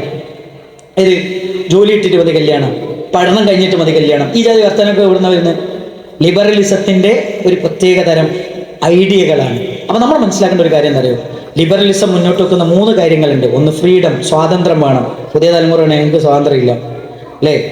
പിന്നെന്താ? റൈറ്റ്, ഇത് ഞങ്ങളുടെ അവകാശമാണ്. എൻജോയ്മെന്റ്, ജീവിതം എന്ന് പറയുന്നത് അടിച്ചു പൊളിക്കാനുള്ളതാണ്. അപ്പൊ കള്ളുടിക്കുന്നവനോട് മോനെ കുടിക്കല്ലോ, കിഡ്നി പോകും. എന്റെ കിഡ്നി പോയ നിങ്ങൾക്ക് എന്താ? ഇത് അടിച്ചു പൊളിക്കാനുള്ള. ജീവിതാകെ ഒന്നേ ഉള്ളൂ എന്ന കൺസെപ്റ്റിൽ നിന്നാണ് ഈ ജാതി സാധനങ്ങളൊക്കെ മുസ്ലിം കമ്മ്യൂണിറ്റിയിലേക്ക് കടന്നു വരുന്നത്. അതുകൊണ്ട് പ്രിയപ്പെട്ടവരെ, നമ്മൾ പഠിക്കേണ്ടത് മരണമുണ്ട്, മരണത്തിന് ശേഷം ഒരു ജീവിതമുണ്ട്. അതാണ് ശാശ്വതം. ദുനിയാവിലെ ജീവിതം ഏത് സമയത്തും അവസാനിക്കും, എപ്പോഴും അവസാനിക്കും. അപ്പം മരിക്കുന്നതിന് മുമ്പ് ജീവിതം നമ്മൾ നന്നാക്കണം. അതുകൊണ്ട് പെൺകുട്ടികളുടെ വേഷം ധരിക്കും നമ്മൾ പഠിപ്പിച്ചു കൊടുക്കണം. ഇസ്ലാമിൻ്റെ വേഷം, ഇസ്ലാമിൻ്റെ സംസ്കാരം. പിന്നെ രണ്ടാമത്തെ ഒരു കാര്യം എന്താ പറയുക, ഉമ്മമാർ നിങ്ങൾ പ്രത്യേകം പഠിക്കേണ്ട ഒരു കാര്യം എന്താ പറയുക? അന്യ ആണുങ്ങൾ ആരാണ്? അന്യ ആണുങ്ങളോട് എങ്ങനെയാണ് പെരുമാറേണ്ടത്? നമ്മളെ പെൺകുട്ടികളെ നമ്മൾ പഠിപ്പിച്ചു കൊടുക്കണം. ഇല്ലേ പ്രശ്നമാണ്. കുട്ടികൾ ചോദിക്കണം, ഒന്ന് തൊട്ടാൽ എന്താ ഉസ്താദേ കുഴപ്പം? ഒരു NSSന്റെ ക്യാമ്പിൽ വെച്ചിട്ട് എൻ്റെ ഒരു സഹപ്രവർത്തകൻ അധ്യാപകനാണ്, ആണും പെണ്ണും ഇടപെടാൻ പറ്റാത്ത രൂപത്തിൽ ഇടപെട്ടു. അവൻ പറഞ്ഞു, ഇത് ശരിയല്ല മക്കളെ, ഇതൊന്നും ശരിയല്ല, ഞാനൊരു അധ്യാപകനല്ലേ. ആൺകുട്ടി ഒന്നും മിണ്ടണില്ല. പെൺകുട്ടി വന്നിട്ട് അധ്യാപകനോട് പറയണം, സാറിൻ്റെ പണിയെടുത്താൽ മതി, ഞങ്ങളെ വാപ്പാൻ്റെ പണിയെടുക്കേണ്ടത്. നിങ്ങളറിയോ, തിരൂരിൽ ഒരു വാപ്പ ജയിലിൽ കിടന്നു. ആരാ ജയിലിലാക്കിയെന്നറിയോ? സ്വന്തം മോള്. ചൈൽഡ് ലൈനിൽ വിളിച്ചിട്ട് പരാതി കൊടുത്തു വാപ്പാക്ക്. മോള് തെറ്റ് ചെയ്തപ്പോ മോളെ എന്ത് ചെയ്തു? വാപ്പ അടിച്ചതിന്റെ പേരിൽ ചൈൽഡ് ലൈനിൽ പരാതി കൊടുത്തിട്ട് വാപ്പാനെ പിടിച്ചുണ്ടായി. അതാ പറ, ഒരു കമ്മിറ്റ്മെന്റും ഇല്ലാത്ത ഒരു തലമുറ ഇവിടെ വളരുന്നത്. അതുകൊണ്ട് ഇനി നമ്മൾ പേടിക്കണം. ദീന് പഠിപ്പിക്കല്ലാതെ വേറൊരു വഴിയില്ല. ഏറ്റവും അവസാനം എനിക്ക് നിങ്ങളോട് പറയണമെന്നറിയാം, മനസ്സറിഞ്ഞ് പടച്ചവനോട് പ്രാർത്ഥിച്ചോളൂ. പ്രാർത്ഥനയ്ക്ക് അത്ഭുതങ്ങൾ സൃഷ്ടിക്കാൻ പറ്റും. പ്രാർത്ഥിക്കുക, മനസ്സറിഞ്ഞ് പ്രാർത്ഥിക്കുക. നിങ്ങൾ നോക്ക്, ഇബ്രാഹിം നബി അലൈഹി സ്വലാം പ്രാർത്ഥിച്ചില്ലേ? യാക്കൂബ് നബി അലൈഹി സ്വലാം പ്രാർത്ഥിച്ചില്ലേ? യൂസുഫ് നബി അലൈഹി സ്വലാം പ്രാർത്ഥിച്ചില്ലേ? മൂസ നബി അലൈഹി സ്വലാം പ്രാർത്ഥിച്ചില്ലേ? എത്ര പ്രവാചകന്മാർ, അവരെല്ലാവരും അവരുടെ കുടുംബത്തിന് വേണ്ടി മനസ്സറിഞ്ഞ് പ്രാർത്ഥിച്ചു. ഉമ്മമാരെ, നിങ്ങളെ പ്രാർത്ഥന പടച്ചോൻ ഒരിക്കലും തട്ടിക്കളയൂല. നിങ്ങൾ നോക്ക്, നമ്മൾ ആദ്യമായിട്ട് ജോലി കിട്ടുന്ന ദിവസം വീട്ടിൽ നിന്ന് ഇറങ്ങുമ്പോൾ എല്ലാവരും കൈ പിടിച്ച് പോന്നാൽ അവസാനം നമ്മൾ പിടിക്കുന്ന ഒരു കൈയുണ്ട്. അതേതാ കൈ? ആര് കൈവിട്ടാലും നമ്മളെ വിടാത്തൊരു കൈയുണ്ട്. അതേതാണെന്നറിയാം? ഉമ്മൻ്റെ കൈയാണ്. ആര് തള്ളിപ്പറഞ്ഞാലും നമ്മളെ തള്ളിപ്പറയാത്തൊരു മനസ്സുണ്ട്.